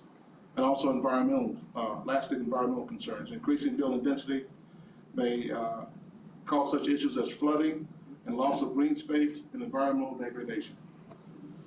Thank you, Mr. Rosenthal. Yes, thank you for that, Mr. Rosenthal. Yeah, we have that information, but the citizens that's watching on YouTube, they don't have that information. So therefore, that's the reason why I wanted you to explain it. So just in case you were wondering why, because you did give the information, I did read over the information, but the citizens did not, okay? Okay. Thank you. Thank you, Mr. Trinigan. I would say from input that I've heard at the Florida League of Cities meetings about the Live Local Act, a lot of cities have been overburdened very quickly within their utilities. So it takes up all the capacity that they have to develop both industrially and in a planned housing manner. But also it really strips away the public input. So of any development. So the developers can go in, pick up a lot that's available and essentially do what they want in a tax-exempt manner, whether the folks in that area want them to or not. And so the public input's pretty crucial to me. Does anybody else have anything at the desk? Mr. Mayor, I just want to double down on the state's been doing this a lot lately, but it's just another attempt at taking a bite out of home rule. The citizens and cities have a right to manage how they grow. Thank you, Mr. Carter. Would anybody like to make a motion to consider item number 14, City Council Resolution number 2025-042? Mr. Mayor, I move that we approve Resolution 2025-042. We have a motion. Second. We have a motion and a second. Do we have any further discussion? Hearing none, Ms. Sykes, will you please call the roll? Mr. Carter? Yay. Mr. Jernigan? Yes. Ms. Young? Yes. Ms. Harris? Yes. Mayor Walker? Yes. Right. On to item number 15, City Council Resolution number 2025-047. Mr. Martin, will you please read that by title? Thank you, Mr. Mayor. Council members, you have before you resolution number 2025-047, a resolution of the City of Lake City, Florida, amending that certain agreement between the city and Looks Great Services of MS or Mississippi Inc., a Mississippi corporation, for annual tree removal, stump grinding, and mulching, making certain findings of fact in support of the city amending said agreement, recognizing the authority of the mayor to execute and bind the city to said agreement, directing the mayor to execute and bind the city to said agreement, repealing all prior resolutions in conflict, and providing an effective date. Should the council wish to adopt this resolution, an appropriate motion would be to adopt resolution number 2025-047 as read by title only. Thank you, Mr. Martin. I will go ahead and open public comment on item number 15, the increase of 3% from this company. Mr. Warren? Okay. I'll go ahead and close public comment, and we will move to questions and comments from the dais. Does anybody have any questions? Or? I have a question. Is this a renewal of a currently existing contract and it increases by Ms. Brenda? 3%?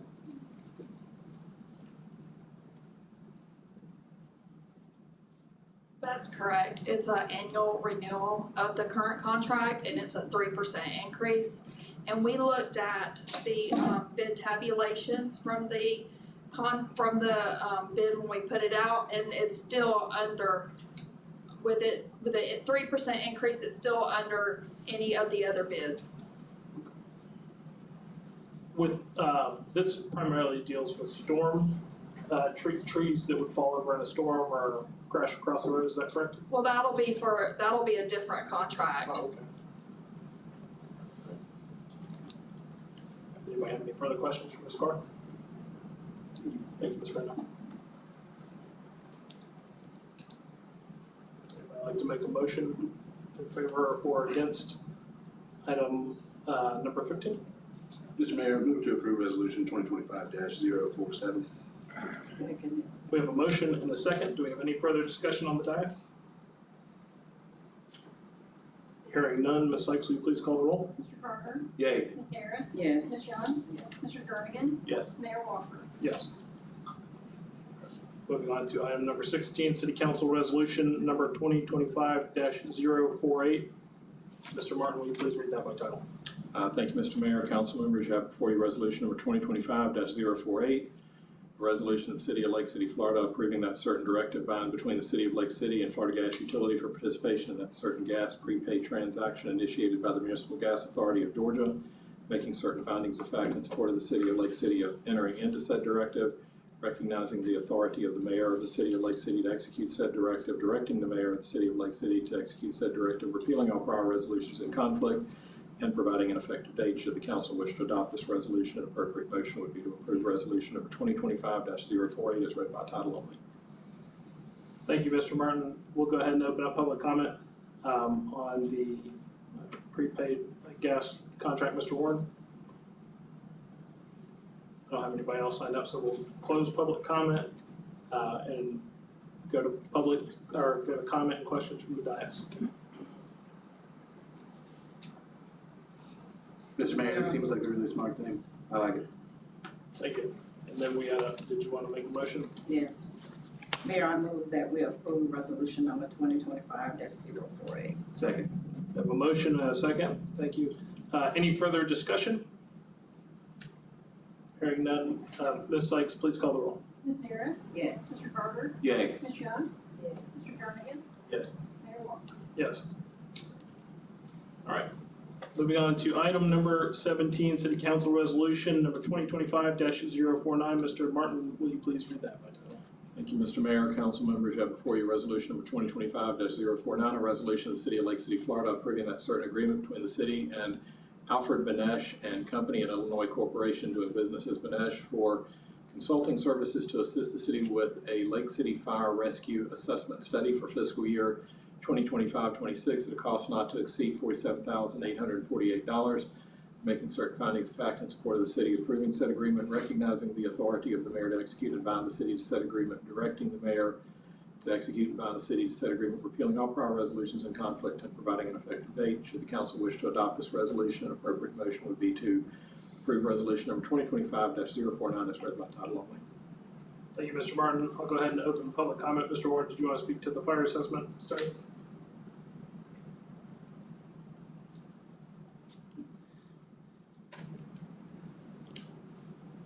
Yeah, don't get me wrong. I love first responders, you know, you hit the phone, you want to respond or whatnot. But, you know, at some point, when does it stop? I think we just spent, a few $1 million on a new fire department. You guys went into the ARPA fund, excluded affordable housing. Still have $2 million in it you could use for affordable housing, but decided to use it to buy a fire truck. Where is this money gonna be coming from for this study? Where's this money gonna be coming from? Do you have a contingent question? That is my question. I don't think it's by contingency. It's just come out of contingent fund. That's the only contingency that I have. Where's the money coming from? I'm a taxpayer. I wanna know where we're gonna do this study. Where we're gonna get the money from to do this study. We just keep doing things for the fire department, like, they ain't got no money over there.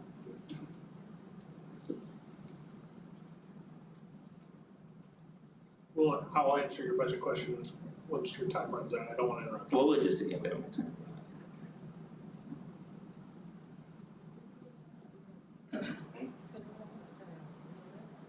Nah, I'd rather just, answer me in a minute, 35 seconds. That's all right with you, man? It's fine with me. It's my time. Sure. As long as you're speaking to the item, the fire assessment.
Thank you, Mr. Warren.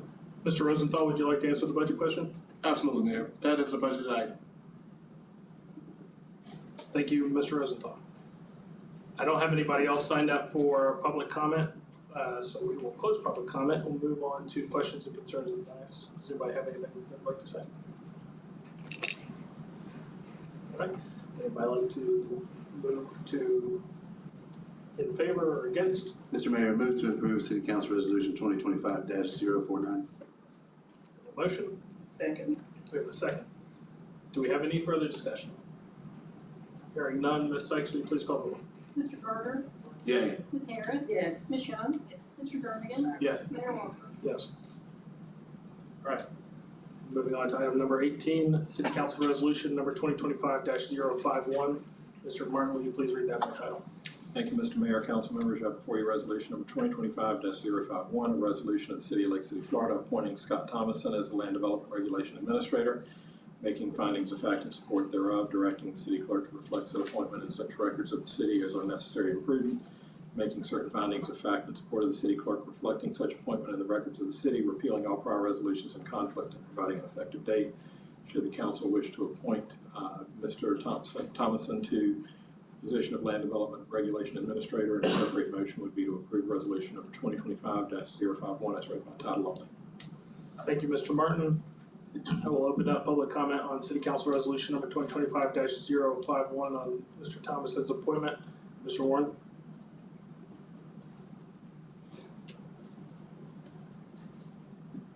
How much is it gonna cost and what is a land regulated development administrator? Do you have any contingency questions?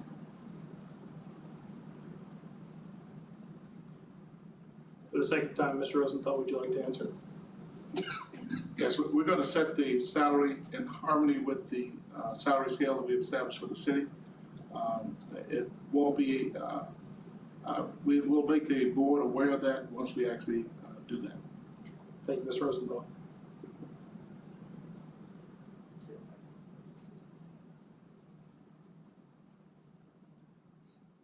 And answer my other question.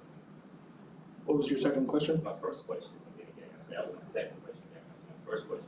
The answer is to explain to myself and the public and those online, what is that position? Talk to the mic. Mr. Rosenthal? What is that position? Thank you. To answer the position. Define what that position is for myself and those at home. And what does that entail? What does that person do? Essentially, that person oversees the construction process in the city. That person particularly is over the both sides of the house, the planning side and the building side for the inspections. Thank you, Ms. Rosenthal. Is that one of the things that has led to the upward fees? Mr. Rosenthal? No, the fee increase was because the city is trying to cover more of the cost, have that cost on the developer as opposed to on the citizen. Is Mr. Thompson present as to what, if he's selected, what is he gonna plan to do differently than the previous person? And how would he be working closely with the community and those who he would affect in his day-to-day job? Mr. Rosenthal? Here I can ask Ms. Thompson to come up and address that. I would have him address that after public comment. Okay.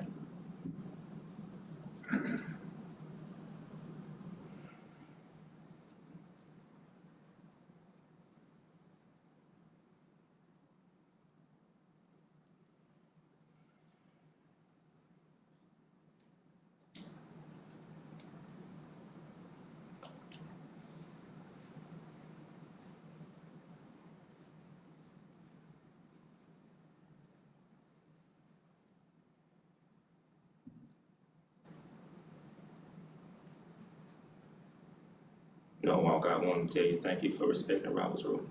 Thank you, Mr. Warren. Mr. Thompson?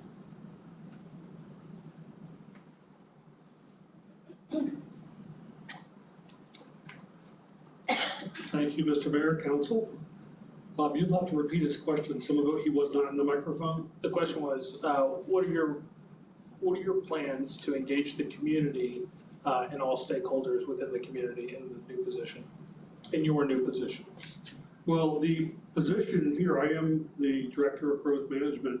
This position actually is just to enforce and interpret the land development regulations. Okay.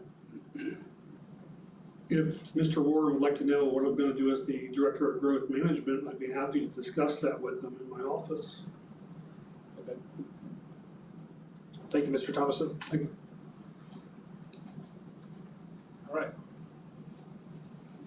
I will now close public comment on City Council Resolution number 2025-051.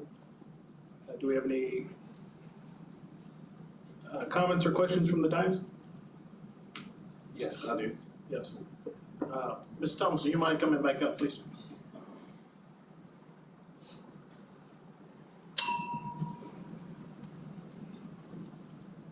I think you said something about you were a coordinator or administrator already, and so you're taking on an additional role as. I think that typically the Growth Management Director is Speaking to the appointed as mic, the LDR Administrator. Yes.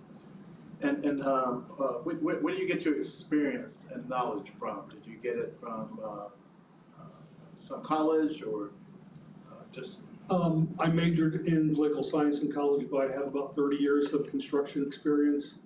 I've also directed the Growth Management Department in the city of High Springs. I hold about 30 plus certifications between the state of Florida and national. You are the man. Just want to let you know that, okay? Thank you. Okay, that's all I got. Thank you, Scott. Thank you, Mr. Jernigan. Thank you, Mr. Thomason. Do we have any other questions or comments? I have a quick question for Mr. Rosenthal. I know obviously you have the ability to hire your directors and stuff. So the hiring him as the growth management director obviously has already been done, and that subtle distinction of being the land development regulation administrator. Is it typical in other counties or municipalities that the land development regulation administrator is appointed, or is that like an unusual thing? Yeah, it's somewhat unusual, but he should be able to be appointed by the city manager. But here it requires, even after I give him the job, he has to come before the board to be appointed. Mm-hmm. So that's what we did tonight. So it's a ratification of the decision. Absolutely. Thank you for that distinction. Would anybody like to make a motion in favor or against City Council Resolution number 2025-051? Mr. Mayor, move to approve City Council Resolution 2025-051. Second. We have a motion and a second. Do we have any further discussion of the dais? Hearing none, Ms. Sykes, will you please call the roll? Mr. Herbert? Yay. Mr. Jernigan? Yes. Ms. Young? Yes. Ms. Harris? Yes. Mayor Walker? Yes. Okay. We're moving on to City Council, item number 19, City Council Resolution number 2025-052. Mr. Martin, will you please read that by title? Thank you, Mr. Mayor, council members. You have before you resolution number 2025-052. Resolution of the City of Lake City, Florida, authorizing task orders 1 and 2 pursuant to the City Council's conditional approval of the legal services contract with Saxon, Gilmore, and Caraway, a Florida corporation, to provide certain legal services in furtherance of the establishment of a housing authority for the City of Lake City, providing for and adopting fee limitations in the amounts of $3,000 and $5,500 respectively for each of the 2 task orders plus costs, making certain findings of fact in support of the city approving said task orders, recognizing the authority of the mayor to execute and bind the city to such documents as are necessary and prudent to give effect to the provisions of this resolution, authorizing the city manager with the consent of the city attorney to make minor changes to the scope of work of the task orders, provided such changes do not increase the quoted price in a task order, repealing all prior resolutions in conflict, and providing an effective date should the council wish to adopt resolution number 2025-052. An appropriate motion would be to approve said resolution as read by title only. Thank you, Mr. Martin. I'll go ahead and open public comment. We have 2 people signed up to speak to this, and we'll start with you, Mr. Warren. Thank you. Mr. Bowden?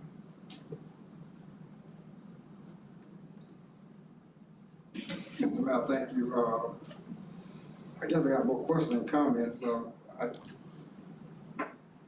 kind of understand the purpose of a Lake City Housing Authority. We have a Columbia County Housing Authority that exists here in Columbia County that serves the citizens of Lake City also. I guess my concern is we're talking about creating another agency called Lake City Housing Authority. And what would that authority do that's not already being done by the Columbia County Housing Authority? Are we duplicating some services here? And and there's a cost associated, if you come back after this $5,000, $3,000 expenditure, and say, okay, we're gonna talk to HUD and we're gonna see can we establish a housing authority within the city of Lake City. I guess I don't see the need for a housing authority. I don't see the need for the additional personnel. I don't see the need for another board unless the city manager, someone can tell the public why we need another housing authority. Because when I talk to the Columbia County Housing Authority, they got some units, they got some units available. That's not available, they're always full up. They don't deal in Section 8 anymore. So the housing authority, if you got a housing authority, that's been done out of Graceville. So I guess I'm trying to understand if this just an attempt, not an attempt, doing something just to say we got something, or is this real? Because how does the housing authority address the need for affordable housing, or our housing concerns that need to be got? Do we need another body, another group of people that's gonna cost some money for something? It's not free. The people serving on the board could be volunteers, but you gotta have a director for housing authority, probably an assistant director. Who gonna fund this? We know now from watching the news that the federal government is getting out of that business pretty fast. If there's any agency that President Trump wanna dissolve open education, you can rest assured the next one will be housing in his view. But so I'm just concerned that we're creating an agency here that we don't need. If there's a need, then I think it should be articulated in a way that we can appreciate spending $8,000 in the process. Because once you do the $8,000, the two tasks, and they come and say, oh yeah, you can have a housing authority, you gotta meet with people, you gotta establish how you're gonna make it happen. Then I guess I haven't seen enough information to justify creating another housing authority in Lake City, unless you're telling us that the Columbia County Housing Authority is not serving us well, and this housing authority is gonna do something that the Columbia County Housing Authority cannot do. I know it's off the server, but I want to say this to you, Mr. Mayor, that when Ms. Young was allowed to talk, it took all I could not to say anything, because when you get to the point of a vote, it's time for a vote there. Thank you, Mr. President. Thank you. Mr. Rosenthal, would you like to address those questions? Absolutely. I think Ms. Bond has some good points. The Housing Authority in Columbia County doesn't construct new buildings. Our housing authority would. It would construct senior housing, and it would construct some additional housing in the limits of the city. We wouldn't use the Section 8 program because that program is like he stated, is pretty much dead.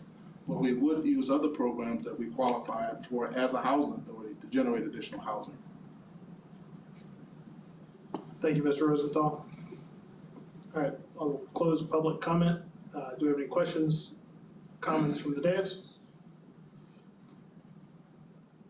Hearing none, would anybody like to make a motion in favor or against City Council Resolution 2025-052? Mayor, I move that we approve resolution number 2025-052. A motion and a second. Do we have any further discussion? Hearing none, Ms. Sykes, will you please call the roll? Ms. Harris? Yes. Ms. Young? Mr. Kerrigan? Yes. Mr. Carter? Yay. Mayor Walker? Yes. All right. Moving on to item number 20, City Council Resolution number 2025-053. Mr. Martin, will you please read that by title? Thank you, Mr. Mayor. You have before you resolution number 2025-053. Resolution, City of Lake City, Florida, ratifying, approving, and adopting the budget amendment proposed by the Lake City Community Redevelopment Agency by its adoption of CRA Resolution 2025-01, amending the city budget for the fiscal year beginning October 1, 2024, and continuing through September 30th, 2025, by appropriating an amount not to exceed $166,000 and no $100 for preparation and development of a new CRA redevelopment plan and findings of necessity to expand the CRA boundary, making certain findings of fact in support of the city, amending said budget, repealing all prior resolutions in conflict, and providing an effective date. Should the council wish to adopt the prior action of the CRA tonight concerning the budget amendment, an appropriate motion would be to approve resolution number 2025-053 as read by title only. Thank you, Mr. Martin. I see that we have something up on the screen. Is there further? No, sir. Do you want to just give it a brief recap? I prepared it mostly out of habit, but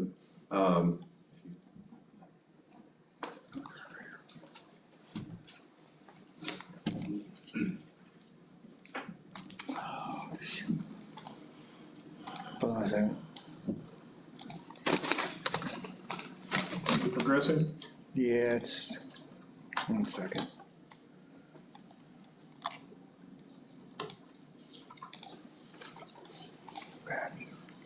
Mr. Mayor, while we're waiting, Yes. I have a good question. Yep. Just to be clear, this is ratifying the decision previously made by the board before this meeting that is also us. That's correct.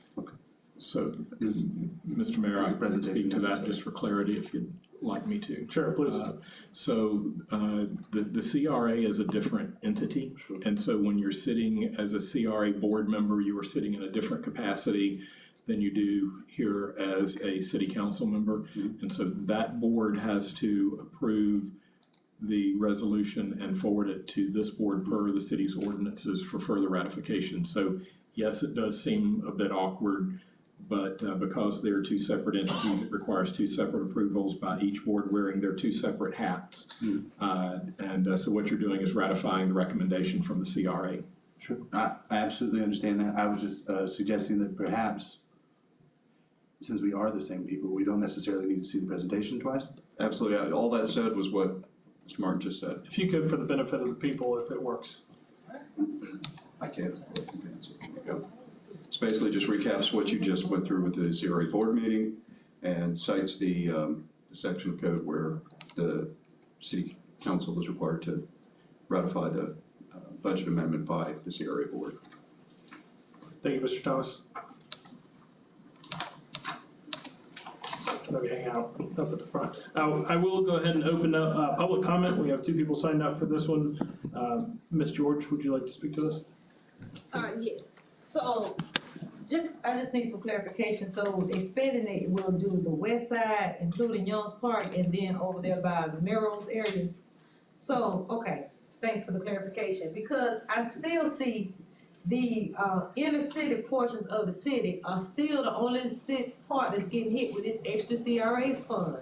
I remember last time when y'all did the ladder truck and y'all paid for it out of the ARPA funds, I was saying, why didn't y'all extend the CRA out into that area of the city? Because that's gonna benefit from the ladder truck, but we had the funds for the ARPA, but why we not extending it out to the other parts of the city? We still hitting the inner city, we still hitting the most unserved community with an extra CRA fund. We already got District 10 that pretty much pays for, that funds the CRA and gets $0 pretty much, except down here in this corridor, downtown corridor, of CRA funds. But now you're gonna put West Side in it, and then you're gonna put over there, by Vero. So you got District 12 and you got District 10. Them the only two that y'all gonna have funding the CRA. We not do, if y'all gonna do that, you might as well put the whole Lake City, the city limits in the CRA, and then you can divide this cost among everybody instead of just hitting it to us on the District 10 and District 12. Cause that's who it seems like it's keep hitting, cause that's what we getting now, is District 10. We paying CRA funds into the CRA, that's it. Thank you, Ms. George. Mr. Warden?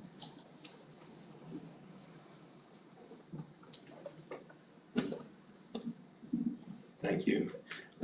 Sweetheart, I don't think she was here when we were discussing this at 5:30, and so, baby, I think you're a little bit off on what we're trying to accomplish here, and one of the reasons is that argument would be for a separate type of taxing district out on 90, which we proposed. They didn't want to do it, and you see what that's caused. But as far as the CRA being extended and 10 and 12 paying into it, I think our argument, and I think we made that clear, both Mr. Bowden and I, that the 2011 amended piece of the CRA doesn't get overlooked because of the new extended piece of the CRA. And then in conjunction with that is that moving forward from that point, that if you're taking money out of 10 and 12, that it begins to be proportionately used throughout the CRA, so that the CRA looks uniform. For an example, we can use best case is in front of the courthouse. That corridor area seems to always get the most money, seems to be nice. I think moving forward, there's supposed to be some type of group that comes in and do a plan. There's gonna be public input, if my memory serves me correctly. And then also in that, we're gonna hopefully have this body to address those concerns, because whatever those concerns are, they go inside of the plan, and inside of the plan is what would be implemented. And so I think that hopefully, not all the times and probably not often enough, our council elected members don't listen to us, but hopefully on this one they will and put things inside the CRA and the new expansion of the CRA that would actually benefit everybody in the CRA, not just a selected few or selected stakeholders as it has done in the past. And so I fully support extending the CRA and expanding the CRA. I don't mind paying money into the CRA, especially, you and I both, Vanessa being one of the largest landowners in District 10.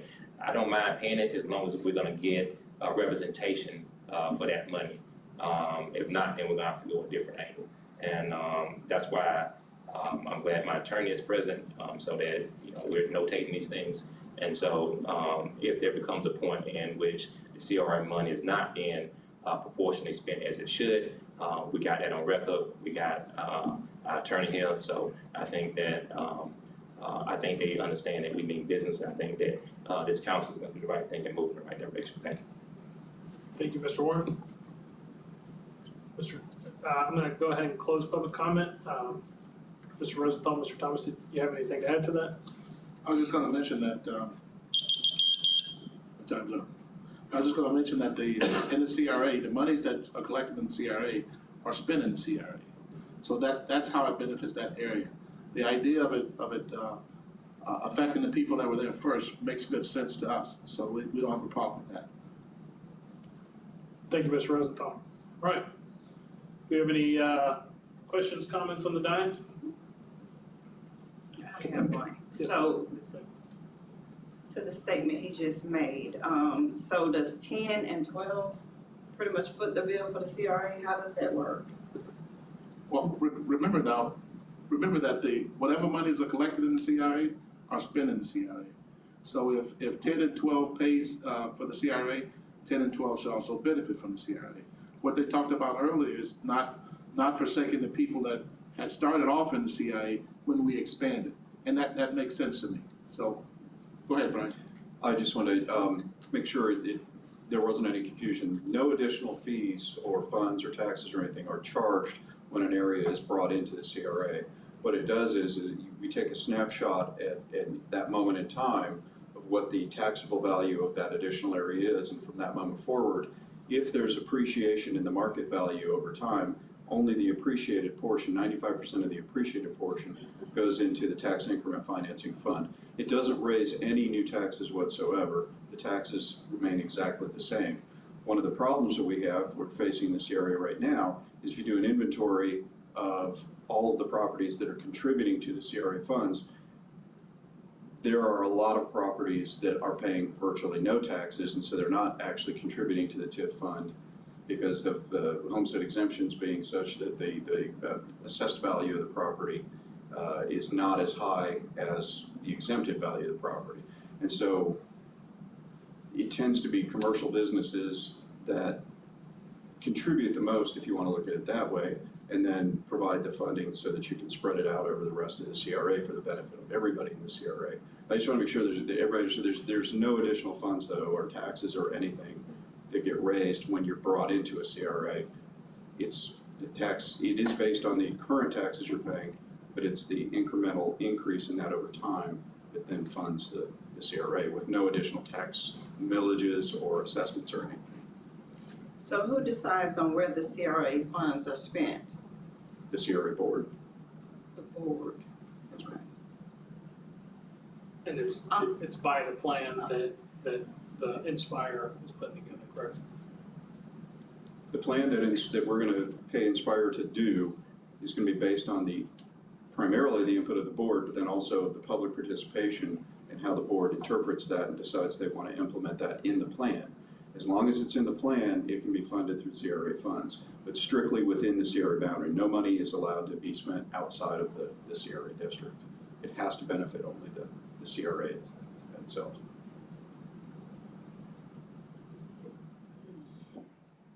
Any more questions, comments? Anybody like to make a motion in favor of City Council Resolution number 2025-053? Mr. Mayor, move to approve City Council Resolution 2025-053. We have a motion and a second. Do we have any further questions, comments? Hearing none, Ms. Sykes, will you please call the roll? Mr. Carter? Yay. Ms. Young? Mr. Flanagan? Yes. Yes. Mayor Walker? Yes. All right. Moving on to item number 21, discussion of possible action, city attorney contract and city attorney employment. Mr. Rosenthal, I'll turn it over to you. Yes, in reviewing the budget and reviewing the cost that we're paying for the city attorney contract, I'm of the opinion at this point that it'll be more efficient for the city to actually hire a city attorney directly and not have the additional costs associated with hiring a firm. Okay, thank you, Mr. Rosenthal. I will go ahead and open up public comments. Mr. Warren, you're up first. What item? Number 21. Discussion of possible action, city attorney contract. Proposition. There's it to hire an attorney. Yeah, the proposition was that I think it's more efficient to hire an attorney outright than to go through a firm that works exclusively for the city.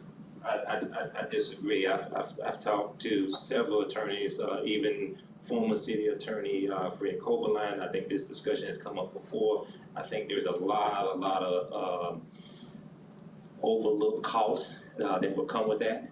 You take and I understand what most people think. When you think about in-house, you think you got somebody right here, they gonna do this and do this. No one attorney knows every aspect of the law. So just like you have Clay sitting here representing you now, you're gonna have an in-house attorney that you're gonna be paying twice because you're paying benefits, you're gonna have to make him an employee, you're gonna have to pay taxes on that. So you're gonna have to give him a package, right? So that money will not be the same. It would almost extremely increase in costs, right?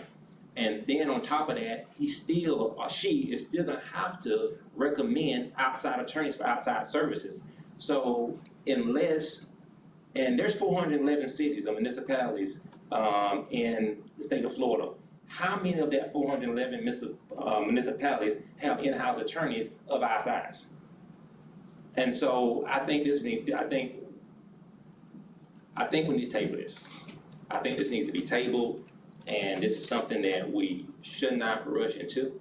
I think we should look at the numbers, look at the cost, and also ask the citizens as to their thoughts on in-house a contract attorney where the taxpayers pay less for a contract attorney versus an in-house attorney.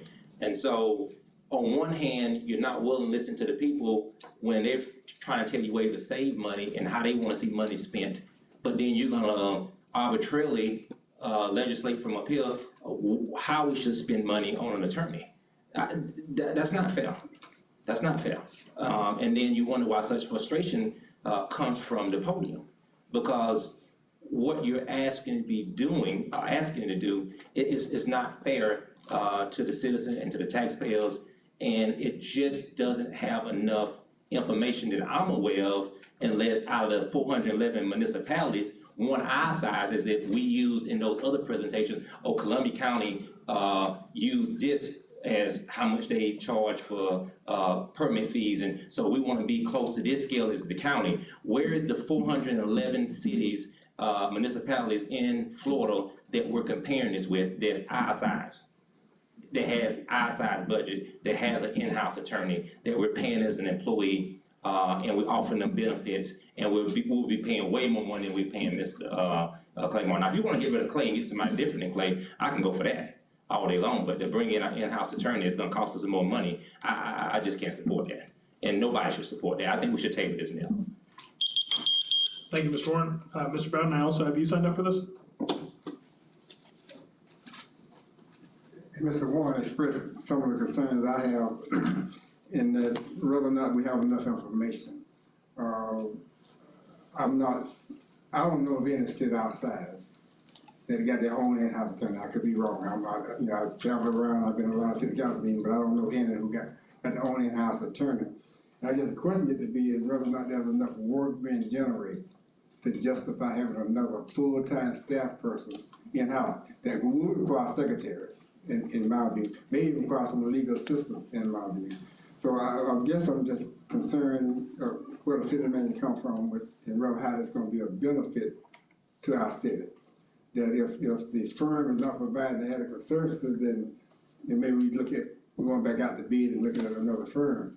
But there's been enough presented to the court, unless he presented enough to you all in private conversation to justify making a move from a firm to a employee of the city that becomes a city employee, a city attorney that reports to work. And as Mr. Warren said, that there are gonna be some issues come up that city attorney is not going to be equipped to deal with. We still got to do like Mr. Martin has to do from time to time, go out and get some outside sources. So I think we need to look at the numbers, presently, how much the firm that we got now is costing us, or have cost us this year. And I really think this should become up during the budget process when it's time to say, okay, let's look at it from a budgetary point of view. If it makes sense budgetarily to make this switch, and how difficult will it be to get an outside attorney to come to work for the city of Lake City. You know, when I worked for DOT, one of the things I found out talking to them, professionals, young professionals in particular, you know, they didn't want to stay in Lake City because there was nothing in Lake City to do. They said, when Friday comes, man, I'm going to leave, I'm going to Angel, I'm going to Jackson, I'm going to Dayton, they're going to leave town. So I don't know how you attract a good, progressive, good attorney to come to the city of Lake City. And it's going to be a cost benefit to the citizens of Lake City. So I think that you all should evaluate the difference between what you're paying now and what you're going to get out of an in-house city attorney. You know, I can see some benefits in it. You know, I can pick up the phone and call the city attorney. I can call Mr. Martin now, I would assume, but it's different when you call, you know.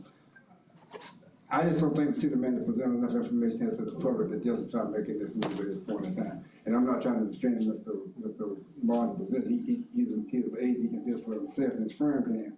But I do think that unless there's some justification, then I don't think we should do this in the middle of this year. But I think we should wait until the budget time to talk about this kind of issue. Thank you. Thank you, Mr. Bowden. Mr. Rosenthal, would you like to speak to that? Absolutely, Mayor. And to the idea of having to go outside to get other attorneys, any attorney will always need to go outside when they come across something that's outside their own area of specific expertise. So that's a given. So we'll have to do that whether we have an in-house attorney or whether we don't. Currently, we pay about $250 million for our attorney, and we don't get enough service, I think, to justify that, because he has 5 or 6 other towns, and we only have him 2 or 3 days because of his schedule. So having an attorney full-time at the same amount seems like a very good idea to me. Thank you, Mr. Rosenthal. Public comment's been closed, so do we have any questions, comments, ideas from the dais? Yes, ma'am, Ms. Young. I do have, and we have discussed this. I think it's kind of been going back and forth. As far as an attorney, it's just so much we have lacking, and I truly believe it's because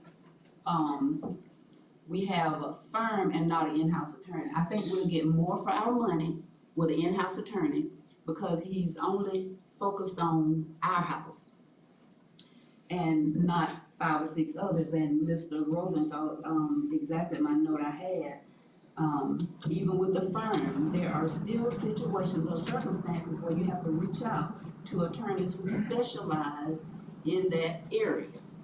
That's regardless of whether you have a firm or a in-house attorney. And as far as the funding, I think the fees, I think it's gonna probably, it's probably gonna balance out. I believe we're gonna end up paying about the same. whether it's the in-house or whether it's the firm, because, you're gonna pay less with the in-house than the firm, but then when you total up having to reach out, for these specialty attorneys, I think it'll, so I'm for it. Thank you, Ms. Young. Mr. Clark. I would just ask, Mr. Rosenthal, and obviously this was just a discussion to begin the discussion anyhow, so that we're not making any meaningful decision at the moment. Have you already looked into what a potential increase would be? Because I know, obviously, if we're hiring a full-time attorney, I certainly can see the merits to that, but as far as time and availability, but I can't imagine a situation in which we wouldn't end up hiring at least a part-time assistant. There would certainly be a benefits package, not being contracted like that. Any idea what a potential increase would be, cost in the city, or if there would be an increase? Any idea how much, or is that something we can present later? Well, currently, we're paying right at a $250,000. So we'll probably get up maybe a 10-15% increase of that when we add the full salaries, full benefits, but no more than that. And we'll have the person all the time. Well, I would certainly be interested in you coming back with the proposal. I know you have, with certainly more details, breakdowns, all that kind of stuff. What timeline are you looking at, Mr. Rosenthal? Well, hopefully within the next few meetings, yeah. I would like to get some kind of resolution either for or against, some direction from the board. Okay. Questions, comments from Ms. Harris, Mr. Jernigan? Yes. You? She said no. I think it'll be a good fit for the city of Lake City to have in-house attorney. With that being said, I would like to know the fees, the costs, and exactly what the contract is going to read to say. So making that proposal with some kind of solution to what we got going on, because we are very, very busy here. And Mr. Martin has 5 other cities that he's over. And if he's willing to accept that task, and we can save, we can get things done in a timely manner, and we can save monies in doing that, I'm all for that, Mr. Rosenthal, just to let you know that. Thank you, Councilman. Yes, ma'am, Ms. Young. And I would definitely be for, just as we did with the city manager, give a certain amount of time to prove himself. If it's 6 months, we'll do an evaluation, whether it be just doesn't have to be a written evaluation, but we want to see where he is in 6 months, or maybe a year. I think it'll be a little different with an attorney, but I would definitely want to put a time on it as to evaluating him at a certain amount of time to see where we are. Good thoughts. Am I missing something? If he does not live up to what we think, he'll be fireable, right? So I don't think we have to put him on probation or nothing. If he's not saving us money and costing us money, we just get rid of it. And no, I ain't mean or anything, but we're discussing this as if he's unfireable once we hire him. If we find out he has been outsourcing, say within 2 months, 10 times out of the 2 months, all right, he's not our guy. We'll find somebody else. But right now, he knows the city. I'm comfortable with him just continually doing what he's doing. Okay. So. I'm of the mind, like Mr. Carter, that I'd like to see more concrete proposal come back. Absolutely. With timeline, with budget comparisons. I also think, we over at least the last couple months, we've been extensive in our use of Mr. Martin, both inside and outside of this room. So I would like to see that come forward for concrete resolution. All right, we'll do, Mayor. Any other thoughts, questions? Right. Thank That concludes item number 21. Now we're moving on to departmental administration. We have nothing. Comments by charter officers. We will start with you, Mr. Rosenthal. We are gonna be working on our budget soon. We're trying to change the character of our budget. We're trying to make the budget more user-friendly. And we're also trying to meet the Government Finance Officers Association requirements for that. And we're trying to get our budget team, our finance director, and her assistant qualified for the Government Finance Officers Award. That's what we're trying to do this year. Okay. You like awards? Mr. Martin. No comment, Mr. Mayor. Thank you, Mr. Martin. Ms. Sykes. No comment. Ms. Vice Mayor Young. I'm elated to announce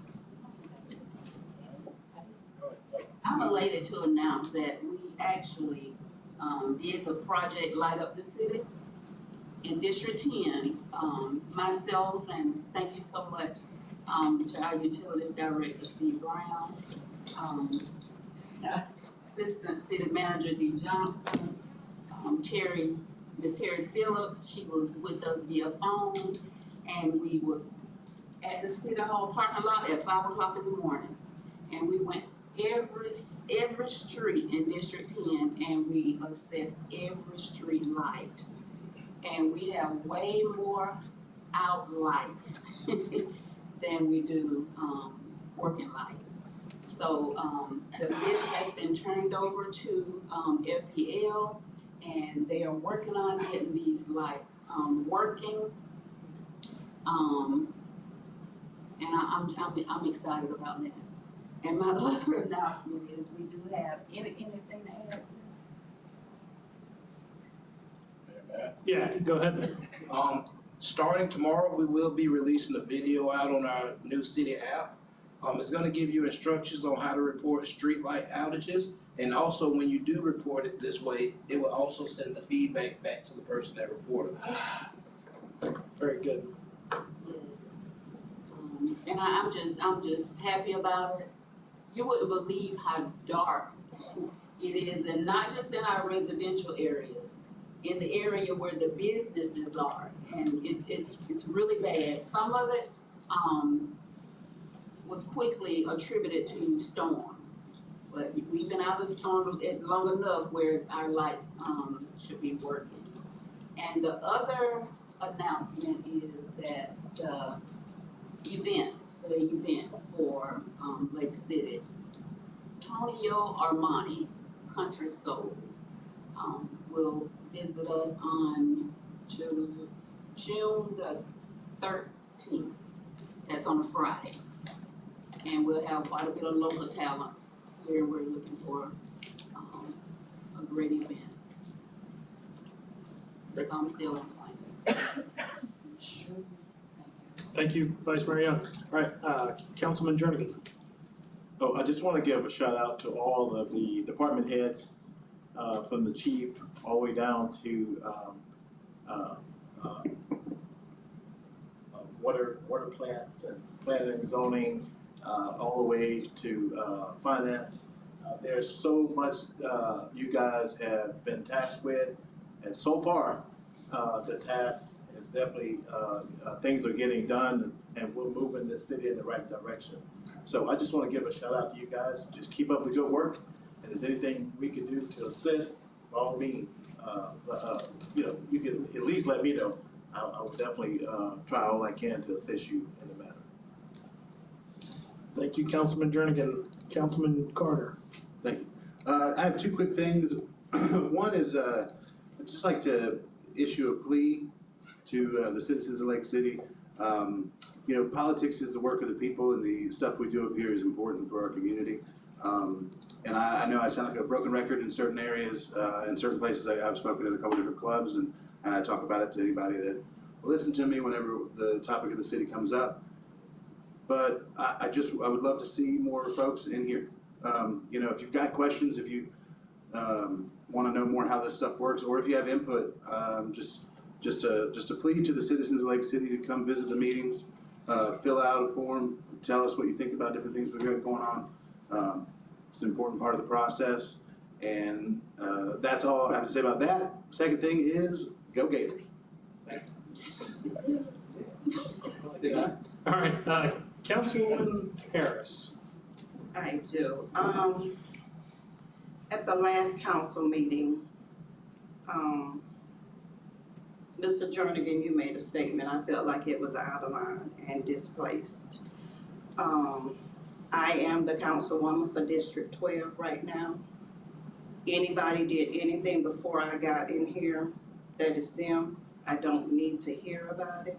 So please respect my seat right now. And I'm gonna put it like this. Martin Luther King had a dream, but it's up to us to make that dream to come to fruition. J. Kill had a dream. We're gonna make that come to fruition about Gwen Lake. For the ones that say that Gwen Lake isn't a big issue, for me it is an issue. I am not just a councilwoman for one area. I go from Long Street all the way out to the plantation, and because of that, every one of their complaints, when I hear about it, I want to work towards it. Please, for the future, don't disrespect me, and I promise you I won't disrespect you unless it's warranted. I like to say to Mr. Rosenthal, I really appreciate you, dude. You helped me so much. And Audrey Sykes, go FSB. Mr. Jernigan. Yes, I don't want to rebuttal, again, please, don't give me a rebuttal. This is me, it's not a rebuttal. It's not fair for anybody to disrespect anybody, no matter what the case or circumstances may be. I work side by side with the council, and I will give that council due, no matter what the situation may be. So that's not to disrespect anybody, no matter what district they're in. Even with Todd or Mayor Witt, Jefferson, I give those people their props because those people help me. I don't know if they help you, but they help me. So therefore, I will continue to give a council person their props if it's warranted and necessary. And I can assure you, it's no disrespect to anybody up here or out there. Thank you, Mayor. You said no rebuttal, but that's exactly what that is. Now, hold up. I really don't need you to confirm or solidify what I'm gonna say. Please, just cut it out, okay? I think that we're all here for the benefit of the community. I appreciate all of you guys for working toward the betterment of your elected part of the community. So I'm gonna move on to my comments if that's okay with the two of you guys. All right? I wanna laud Mike Osborne and the water team for the 2024 Plant Operations Excellence Award. Well done, guys. I know that you guys are up for another award. I think it's a critically appreciated part of Western society, clean water, and those guys keep it flowing for us, so I appreciate them and everything that they do. Tomorrow, we have a new wing, expansion of healthcare in this community. New wing of the hospital is opening up, a $100 million investment from a blue chip Fortune 100 company that's gonna be happening, very exciting. Wednesday, Coffee with the Police Department is happening at Dunkin' Donuts. Should be good and informative if any citizens want to attend that. And I have a question about the settlement process that we spoke about back in and how that's moving along. The settlement process for blighted properties that are heavily impacted by code enforcement fees. Does that make sense? Yes, I think there was 4 different ordinances we were asked to work on. Mm-hmm. And I think we're ready to bring those back to council. Excellent. Yes, we're finishing them up now. Good. I'm excited about that. Very excited. I would also like to say, go Gators. So it's a big night. It's a big night for North Central Florida. If the Knowles were playing, I would say it was a big night for them as well, but they're not. So sorry to everybody that offends.